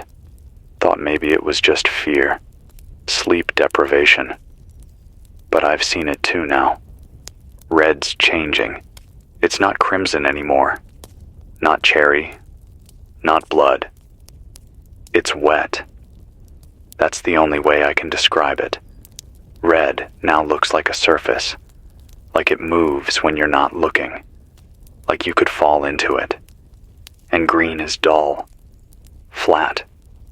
Like it gave up trying to be alive. Only blue still feels real. But even that, barely. It's like the palette of the world is being repainted in someone else's vision. And I don't think they like beauty. I think they want us to forget it ever mattered. Earlier today, I opened an old shoebox under my bed. Had some photographs in it. My mom, my dog, a few friends, places I thought I'd forgotten. Only, they weren't in the pictures anymore.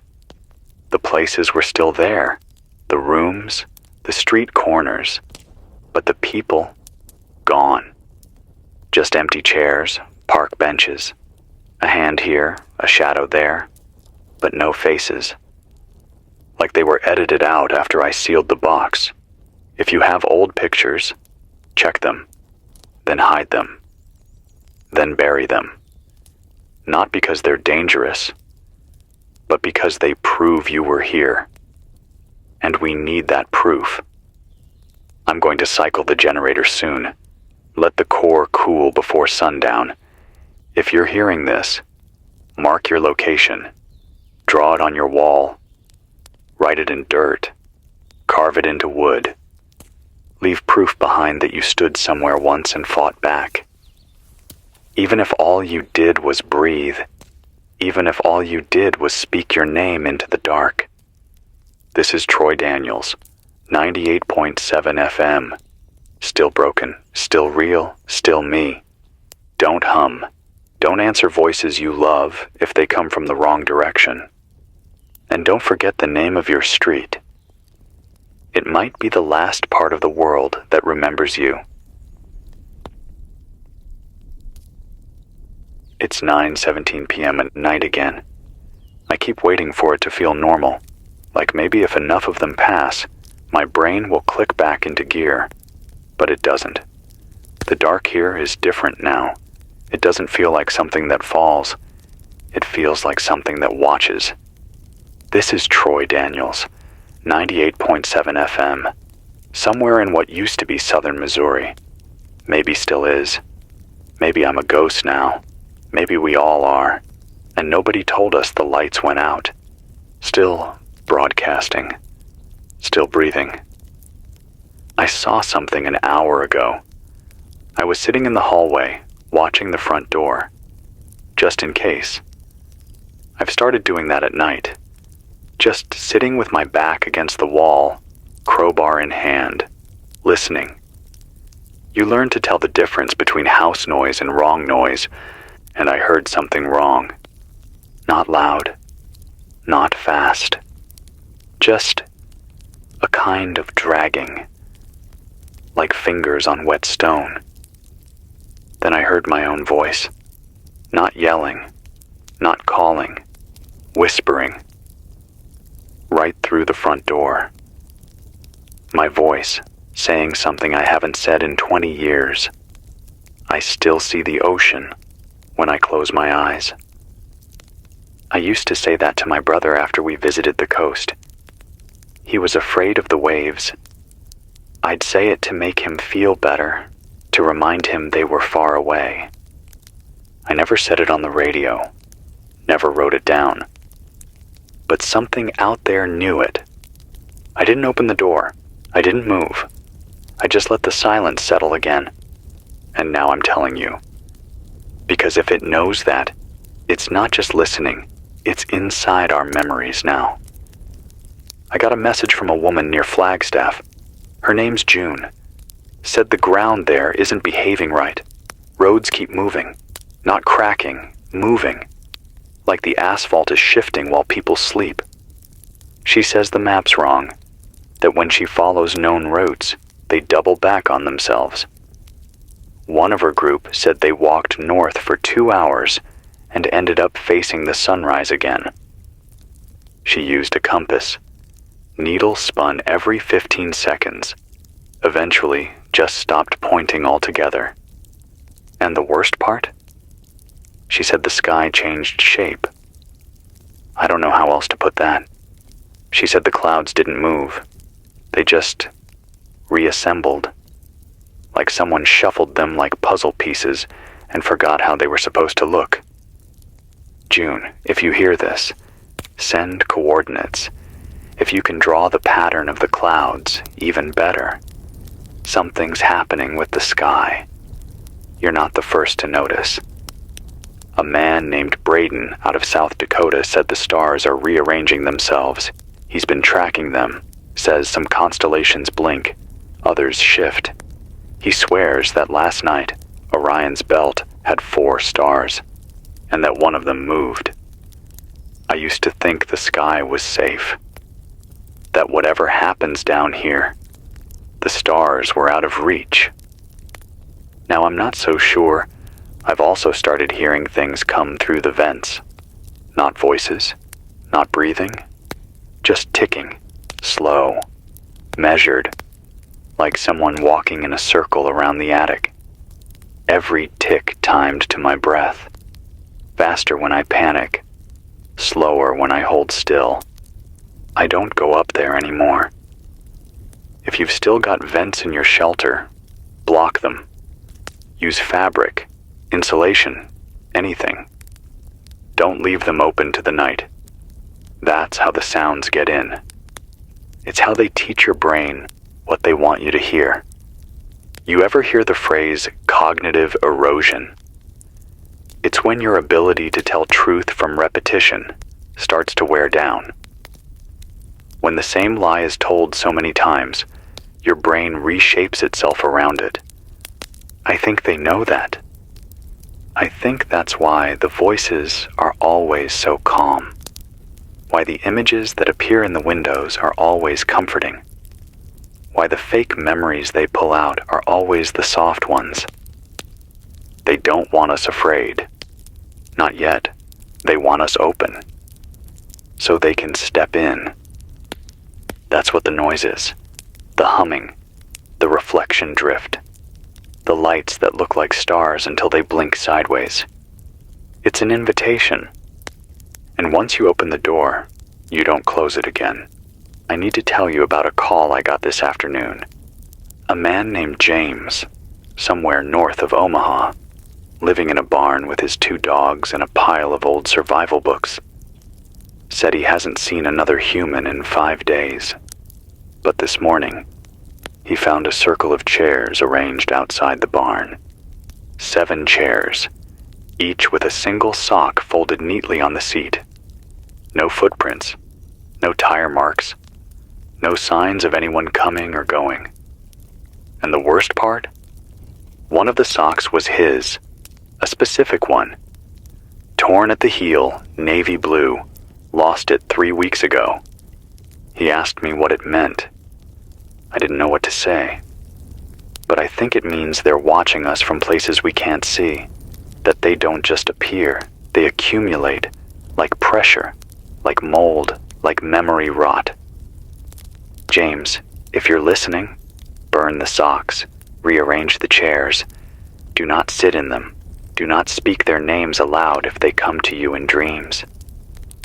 I keep thinking about what someone said last week, about the idea that they're not creatures, that they're more like echoes, feedback, remnants of a war no one recorded.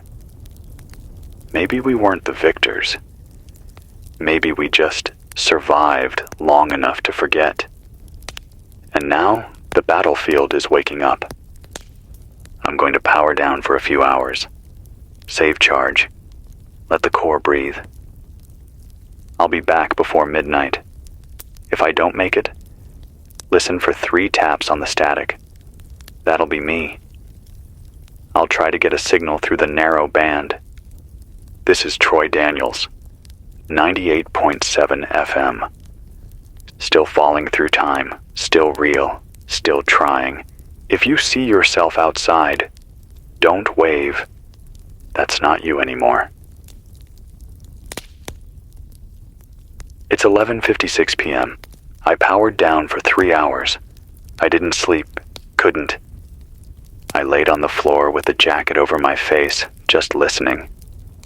Not to the wind, not to the static, just to the house. The walls don't creak anymore.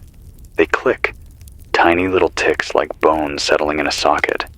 Sometimes they come from the ceiling, sometimes from under the fridge. Once, from the side of the radio tower. That one made my ears ring.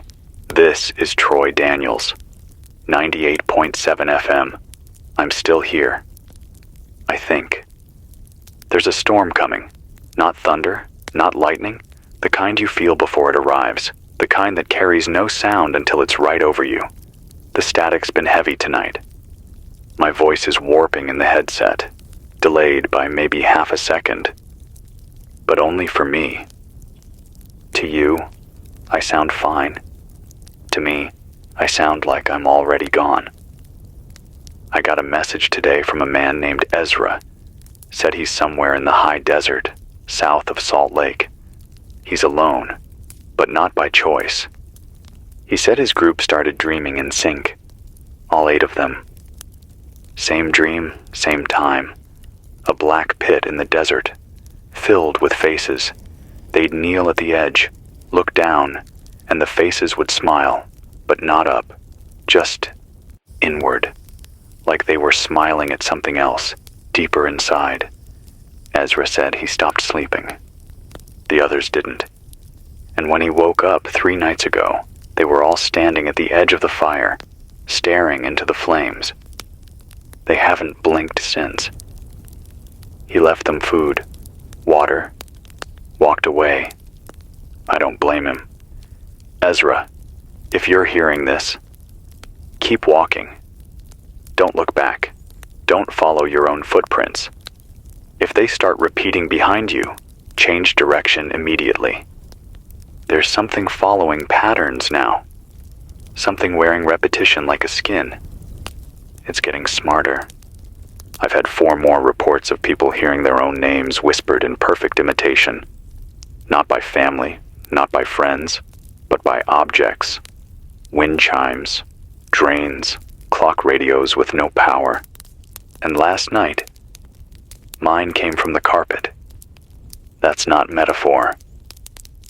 I leaned down to pick up a pen I'd dropped, and I heard my name from inside the floor, muffled, like someone had cupped their hands around their mouth and pressed them into the boards. I haven't walked barefoot since. I've begun to wonder if the signal itself is part of it now, if maybe this frequency is being bent, warped, used as a net to catch more than voices. So if you're listening, don't just listen. Watch. Watch how your breath changes. Watch if your reflection moves before you do. Watch the birds, if you can still find any. Because that's another thing. The birds are dying. A man in Tennessee, Omar, said he found a field full of crows this morning. Not torn apart, not bloodied, just dead, eyes open, all facing the same direction, east. He checked the compass. It flipped when he turned around. Said no matter where he stood, east was always wherever the birds were pointing. Omar, if you're out there, keep walking away from east. If the sun rises behind you, you're still alive. I've started noticing gaps in my memory. Small at first. I'd forget where I put the batteries, or whether I said a name out loud or just thought it.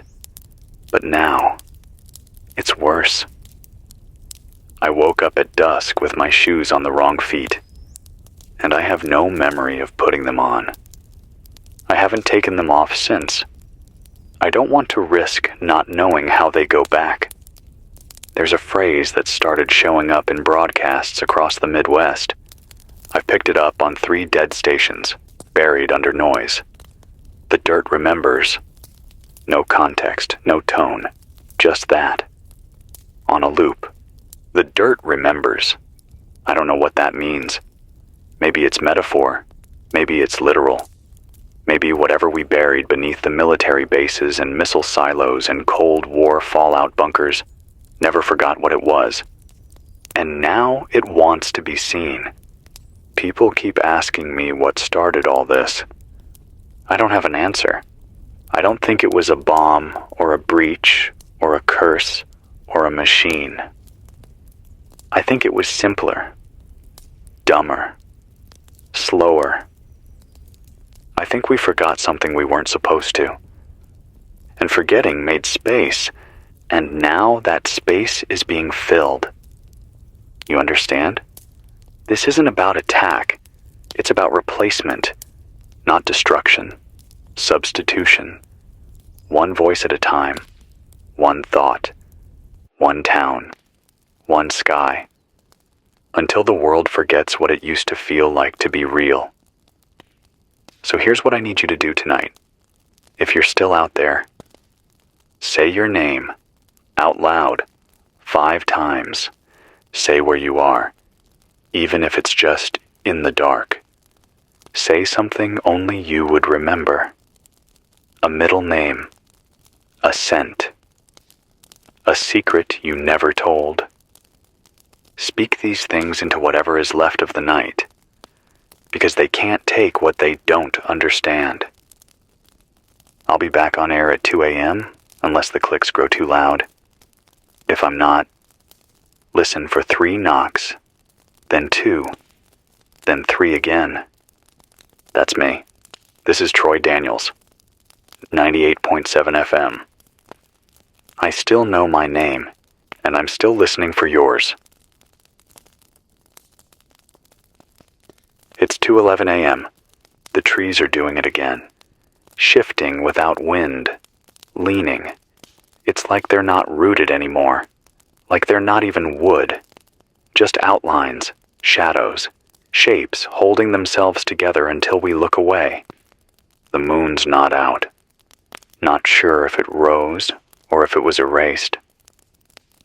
This is Troy Daniels, 98.7 FM. Still alive, still transmitting from somewhere near what used to be Jefferson Ridge. If you're hearing this, your signal's strong enough to reach the broken tower. That means you're still real. That means you haven't split yet. I picked up something from New Mexico about 20 minutes ago. A low relay, barely holding. A man named Trevor. He's sheltering in an old fire watch station, elevation 7,000. High enough to avoid most of the dust, high enough to see the lights. That's what he called them. He said they're not stars, not aircraft, not flares. They're patterns, not random, not chaotic, deliberate, moving in grids, rotating like clock faces. Said at exactly midnight, one of them blinked in Morse code. He translated it. It said, "They were left here." That's all. Trevor doesn't know if it was a message or a warning or a mistake. Maybe the sky's leaking. Maybe something beneath the ground is trying to talk upward. I don't know, but I believe him. Because that phrase has been repeating in the shortwave static ever since. They were left here. They were left here. They were left here. I think we woke up something ancient. Not old in years. Old in function. Old in role. Like background noise in the universe. Something we painted over with cities and Wi-Fi and traffic lights. Something that never left. It just got quieter. Until now, I've been keeping track of the changes in the local animals. Rats are gone. Squirrels, too. Haven't seen a deer in almost a week. But today, I saw something new. Something in the field past the water tower. It was shaped like a fox. Moved like one, too. But when it turned its head, its face, it had no eyes. No mouth. Just smooth fur, like someone forgot to finish sculpting it. It stood there for 10 minutes, frozen. Then it walked backward into the woods. Backwards, not stumbling, not confused, just reversed, like it was rewinding. If anyone else has seen animals like that, log it, draw it, describe it. They may be early copies. Drafts, failed versions of us or them or whatever connects the two. I'm still getting signal drift on the lower bands. My own voice loops back into the static 30 seconds delayed. Sometimes it says things I didn't say. Like earlier tonight, I was talking about the fog line, and the playback whispered, "She's already inside." I haven't opened the bedroom door since. I live alone. I think. I want to read a few fragments I've been collecting. Phrases that keep showing up in broken broadcasts. Maybe they mean something to someone out there. The floor remembers the weight of your feet. Air is not neutral anymore. Listen for the shape of the silence. You cannot erase what never needed a name. These lines, they don't come from anywhere I can trace, but they're everywhere, slipped between news static, buried in dead music loops, embedded in no-A signals. They're like scars in the language. Maybe they're keys, maybe not. I've also begun hearing a bell. It's faint, too faint to track, but it rings at 3 a.m. sharp, every night for the last 3 nights. Just once. Then silence. The tone is clean, pure, almost comforting. I don't trust it. If you hear the bell, don't move, not for 1 full minute. Breathe shallow. Cover reflective surfaces. Don't speak. Something listens during the bell. Something checks who's awake. I wish I was wrong. But I've seen things change after the bell. Drawings on the wall flipped, mugs moved. Even the old record player wound itself up last night, played 5 seconds of silence, then stopped. It wasn't plugged in. Let me give you something to hold on to. Your name is your anchor. Your voice is your thread. Your memory is the lock they can't pick. So speak.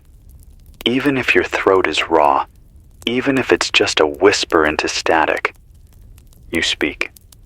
Say your favorite color. Say the last meal you ate. Say the name of someone you loved, even if they're gone. These things matter more than guns now, more than rations, more than walls. They're what keep you tied to the version of the world that had rules. I'll be back before dawn, unless the house speaks first. If it does, I'll answer it quietly. But if you hear me next and I'm laughing without breath, shut off the radio. It won't be me. This is Troy Daniels. 98.7 FM. Still broken. Still bleeding memory. Still trying. Don't name the things outside. They like names. It's 4:07 a.m. I don't know how long I was out. Not asleep. Not really. Something between blinking and waking. I remember sitting here, holding the mic. Then I was on the floor. The chair turned over. No bruises, no cuts. Just missing time. The radio light was still on. This is Troy Daniels. 98.7 FM. Still here. Still sounding like myself, I think. I haven't played back the last transmission yet. I'm scared it won't match my memory. I've started locking the mic cabinet now. Taping a razor blade to the hinge so I know if someone, or something, opens it when I'm not here. Not because I think they want the equipment. Because I think they want access to the voice. If they can steal your voice, they can rewrite your presence. Got another call last night. Not through the usual line. This one came through on a dead weather channel. You know that old, slow NOAA loop? This one clicked on around 3:33 a.m. Played what sounded like normal coordinates. Then, a break. And a voice. A woman. Clear. Calm. Said, "This is station Theta 7. We were never supposed to wake up." Then static. Then nothing. No reply channel. No ping back. No call sign in the cloud record. Theta 7. Never supposed to wake up. What does that mean? Was this a station buried underground? Was this a person? Or something else? A system left behind? Or maybe a part of the old war we weren't told about? I've said this before, and I'll say it again. I don't think this started now. I think we're walking through the results of something that began decades ago, and was just contained long enough to fall off the paperwork. I've had 5 separate survivor groups report seeing tall metal structures appearing in fields that were empty the night before. Not towers, not weapons, listening posts. Unmarked, smooth, no entry, no lights. But they hum. Low frequency, just outside of hearing range. Dogs bark at them, cattle walk away, birds die near them. I saw one. Last night, past the East Ridge. It wasn't there yesterday. I know, because that's where I bury food waste. I walk that line every evening. But this time, it stood there, like it had grown there. Metal, cold, like a pin pushed into the earth, and the trees leaned away from it. I didn't get close.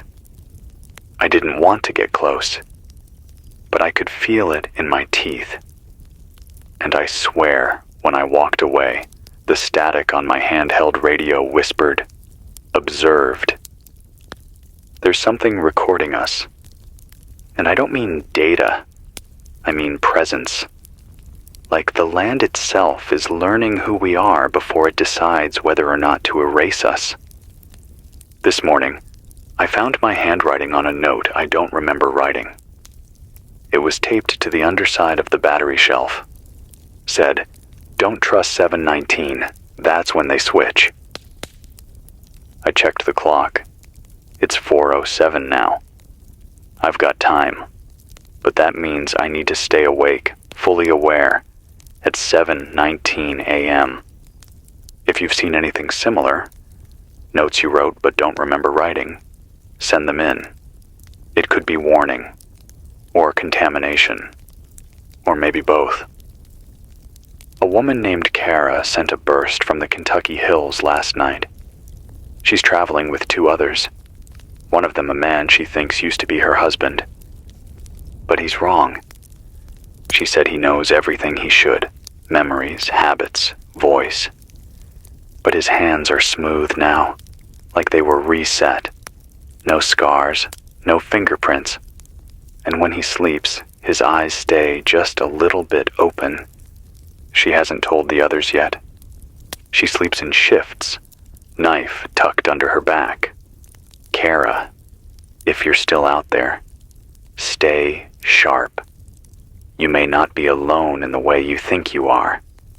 I know it's hard to believe, but the fake ones aren't just outside anymore. They're within, hiding inside the shapes we trust. They don't need to break down doors. They just need you to let them in. Another report came in through the Oregon repeaters. Someone found a field of radios, hundreds of them, all turned off, arranged in a spiral. Old ones, wood-cased zeniths, plastic Philcos, cracked CBs. None had power. None were connected. But if you pressed your ear close, you could hear breathing. The man who found them, he said one of them said his name. Not broadcast, not playing back. Whispered. He smashed 3 and ran. He didn't look back. I wouldn't have either. I think they're learning to speak not through the air, but through what we leave behind. Our voices are becoming footprints, and they're tracking us through them. I want to end this hour with a story. A boy in Idaho, 16 years old, called in on a burst channel using a makeshift generator. Said his name was Tyler. He's been alone since his father vanished 5 days ago. But every night, his dad comes back. Not physically, not in dreams. In the sounds of the house, the way the floor creaks, the way the pipes groan. All in the exact rhythm his father used to move. He said the house walks like his father, and that sometimes it sighs. Tyler, if you're still listening, don't follow the sounds. Don't open doors that open themselves. And if the sigh gets closer, run.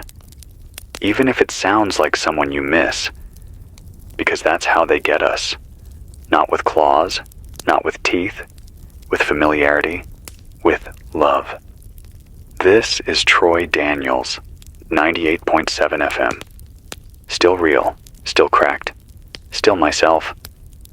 I'll be back before sunrise, unless I start humming a song that doesn't exist. If that happens, run far, and don't look back. It's 6:58 a.m., 2 minutes before the note said they'd switch. I've been watching the clock, watching myself in the dark glass of the transmitter, not moving, not blinking, just waiting to see if something inside me tries to blink without asking first. Still me, still Troy Daniels. 98.7 FM. If I sound strange in this hour, if my cadence slips, if my breath feels too steady, that means they got in. But I don't think they did. Not yet. The sky is pale now, not sunrise, not light. Just that gray wash that looks like daylight through dirty water. The trees haven't moved in 20 minutes. That's more terrifying than when they do. Still no birds, still no wind. I got a broken relay from someone near Wichita. A voice I've never heard before. Rough. Male. Maybe 35. Said one word. Finished. That's all. It was on loop. 5 seconds of silence. Then the word again. And again. Not a recording. You could hear him breathing between each one. Slower each time. Like he was trying to get the last few out before something took that ability away. I tried to reply. Tried to trace it. But the moment I spoke his name, because yes, he said his name on the first pass, before the loop started, the signal cut out. I think maybe that was the trap. Maybe the name was bait. If you hear a name you recognize on a channel you didn't tune to, don't say it out loud. Write it down. Wait an hour. Then whisper it to something you know is alive. And even then, be careful. You know how I told you about the fox-shaped thing?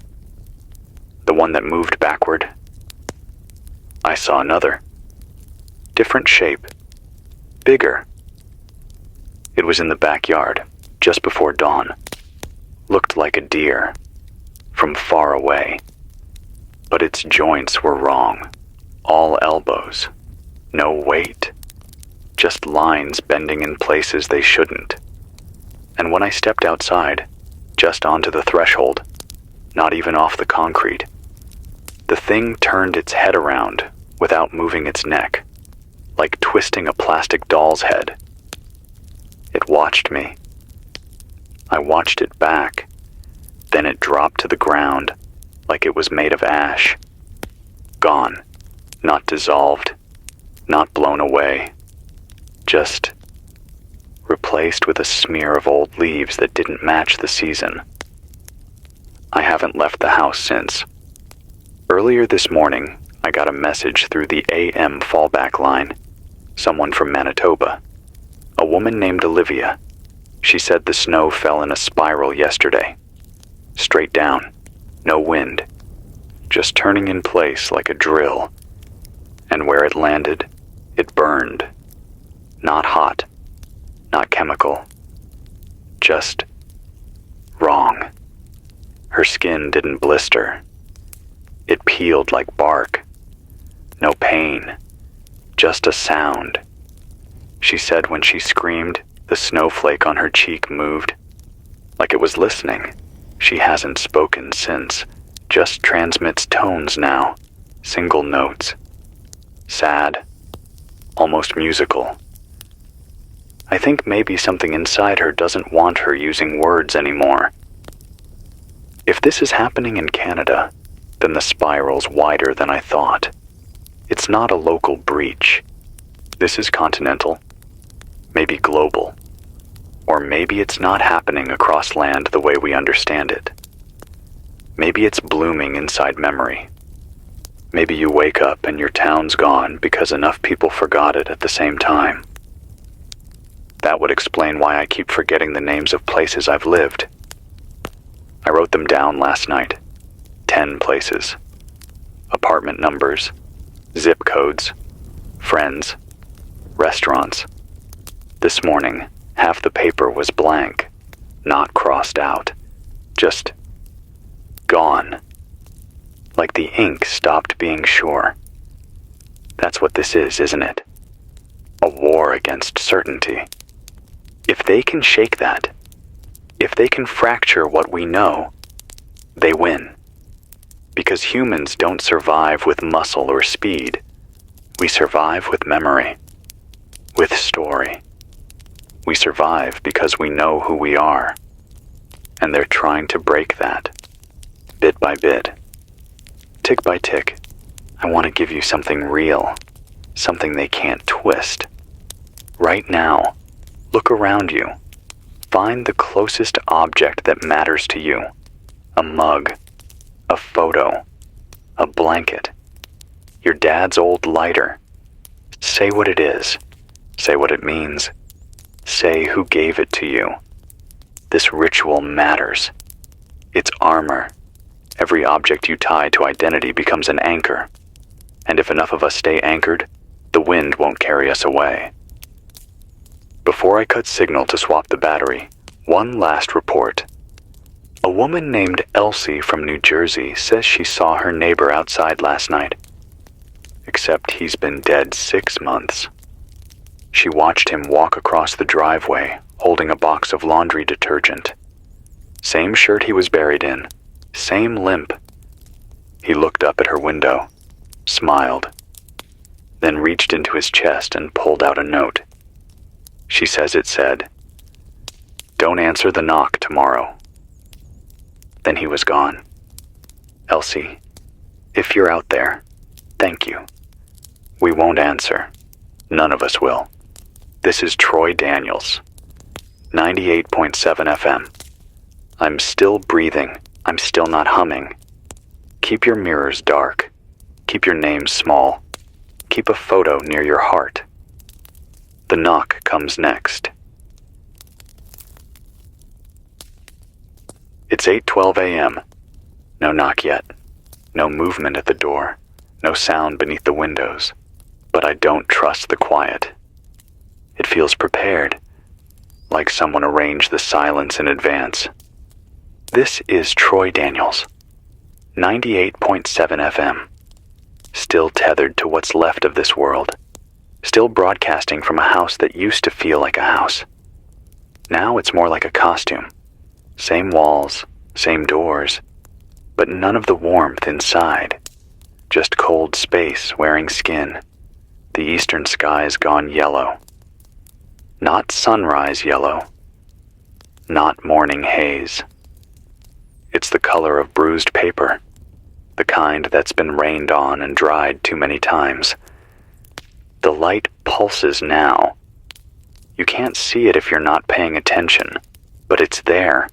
Every few minutes, just a slight dimming, like a faulty bulb in a room too big. If it's happening where you are, mark the interval. Count it. It might be how they measure territory, might be how they map us. I've got new reports. This one from Cal in Boise says his group woke up yesterday to find every single word in their journals rewritten in mirror language. Not reversed letters, just words flipped into versions of themselves. One entry said, "We are not breathing the same direction anymore." That's what it wrote instead of his thoughts. He didn't write it, but it's in his handwriting. And he says, when he looks at it too long, he starts remembering it that way. Like that was his thought all along. He burned the journal this morning. I would have too. Another signal from somewhere near the Nevada line. A man named Marcus lives alone, or thought he did. He says he keeps hearing footsteps upstairs. His house is one floor. No attic, no crawl space, just a roof. But the footsteps keep walking, back and forth, and they know his name. They whisper it every third pass. Marcus, if you're still out there, seal the ceilings, tape every vent, and don't say your name out loud anymore. They're learning the weight of names, not just the sound, the emotional texture, the memories we've poured into those syllables, and they're turning names into doors. I've started responding to myself in my head using numbers. I won't say my name again until I'm sure no one's listening. It's better this way. I picked up a burst from a teenager in Tallahassee. Name's Morgan. She said her entire street vanished last night. 1 minute it was there. The porches, the cars, the swing set next door. Then she heard a pop, like a vacuum seal breaking. And the houses were gone. Not rubble, not collapsed, just flat land, fresh soil. Grass already grown like it had been that way for years. But the air still smelled like her neighbor's cologne. Morgan says the wind keeps trying to blow toward where the houses used to be, like it's still trying to get in. She's sleeping in a bathtub with her cat and a baseball bat. Morgan, if you hear this, you're doing everything right. Stay low. Keep your back to real walls. Don't follow the pull. I know that pull. I've felt it too. It's soft, almost loving, like grief. But that's the trick. These things don't attack with sharp edges. They ache you into moving. They remind you of someone you miss until your brain leans toward the shape of them. And then they take you by suggestion. Had a call from Ohio. A man who saw his wife outside. She's been gone a year, but she was standing on the driveway, holding their wedding album, smiling. He opened the door. She said nothing, just opened the book and pointed to a photo that wasn't there before. A photo of him, sitting in a chair he's never owned, looking out at her, as if he was the one outside. He ran. Smart. He said when he came back inside, every photo in the house had changed. All of them. Same house, same furniture, but no people. Just shadows in the shape of him and her and their kids. That's what we're fighting. Not beasts, not weapons. Replacement. They want to erase us with soft hands. So you won't even notice when the world forgets your outline. Check your photos. Check your books. Check your favorite memories. And ask yourself if the details are still sharp. Because if you're forgetting the sound of someone's voice, you're not doing it alone. You're being helped. I haven't spoken to another real person in days, maybe weeks, but I've heard my name whispered through the drain, the floorboards, the soft side of the curtain that's always warm now. Something wants to come in, and every time I feel the need to speak to it, I force myself to read the list. My own list. 10 memories. Written in ink. Read every morning and every night. Here's a few. My dad once made me a peanut butter sandwich with coffee grounds by accident. My sister broke her toe doing a cartwheel on Easter Sunday. I cried watching a stranger say goodbye to their dog at a gas station. These are mine. They're real. And I read them until my voice breaks because that's the only proof I have. If you're still out there, start your list. Tonight. Read it out loud. And if your mouth hesitates on a line, if you stutter on a name, circle it. That's where they're reaching in.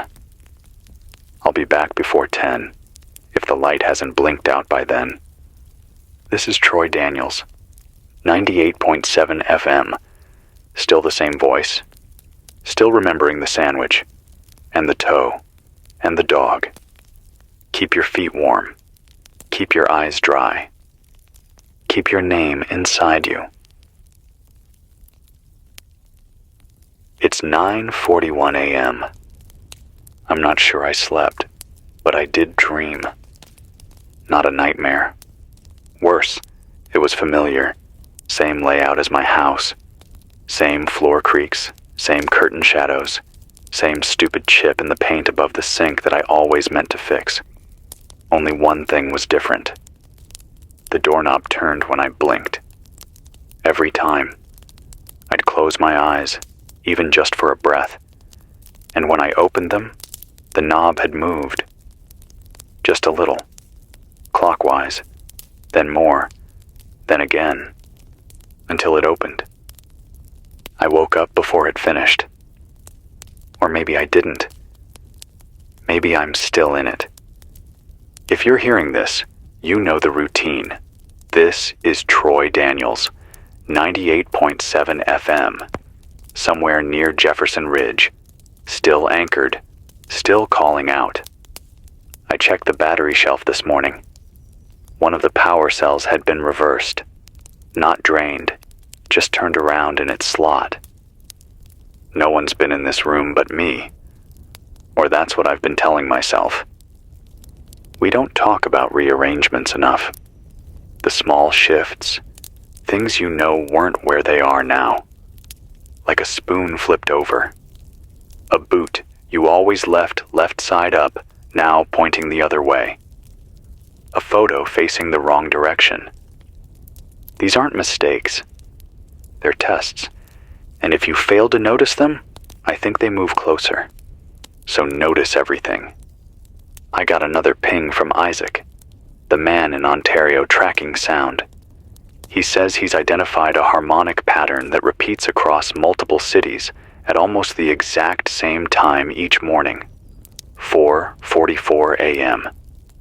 It's not a song. It's not a frequency you'd hear with ears. It's a structural vibration, something that travels through buildings. He calls it the calibration. Says every structure touched by the signal develops tiny shifts, Nails loosen, doors swell, pipes ring when they shouldn't.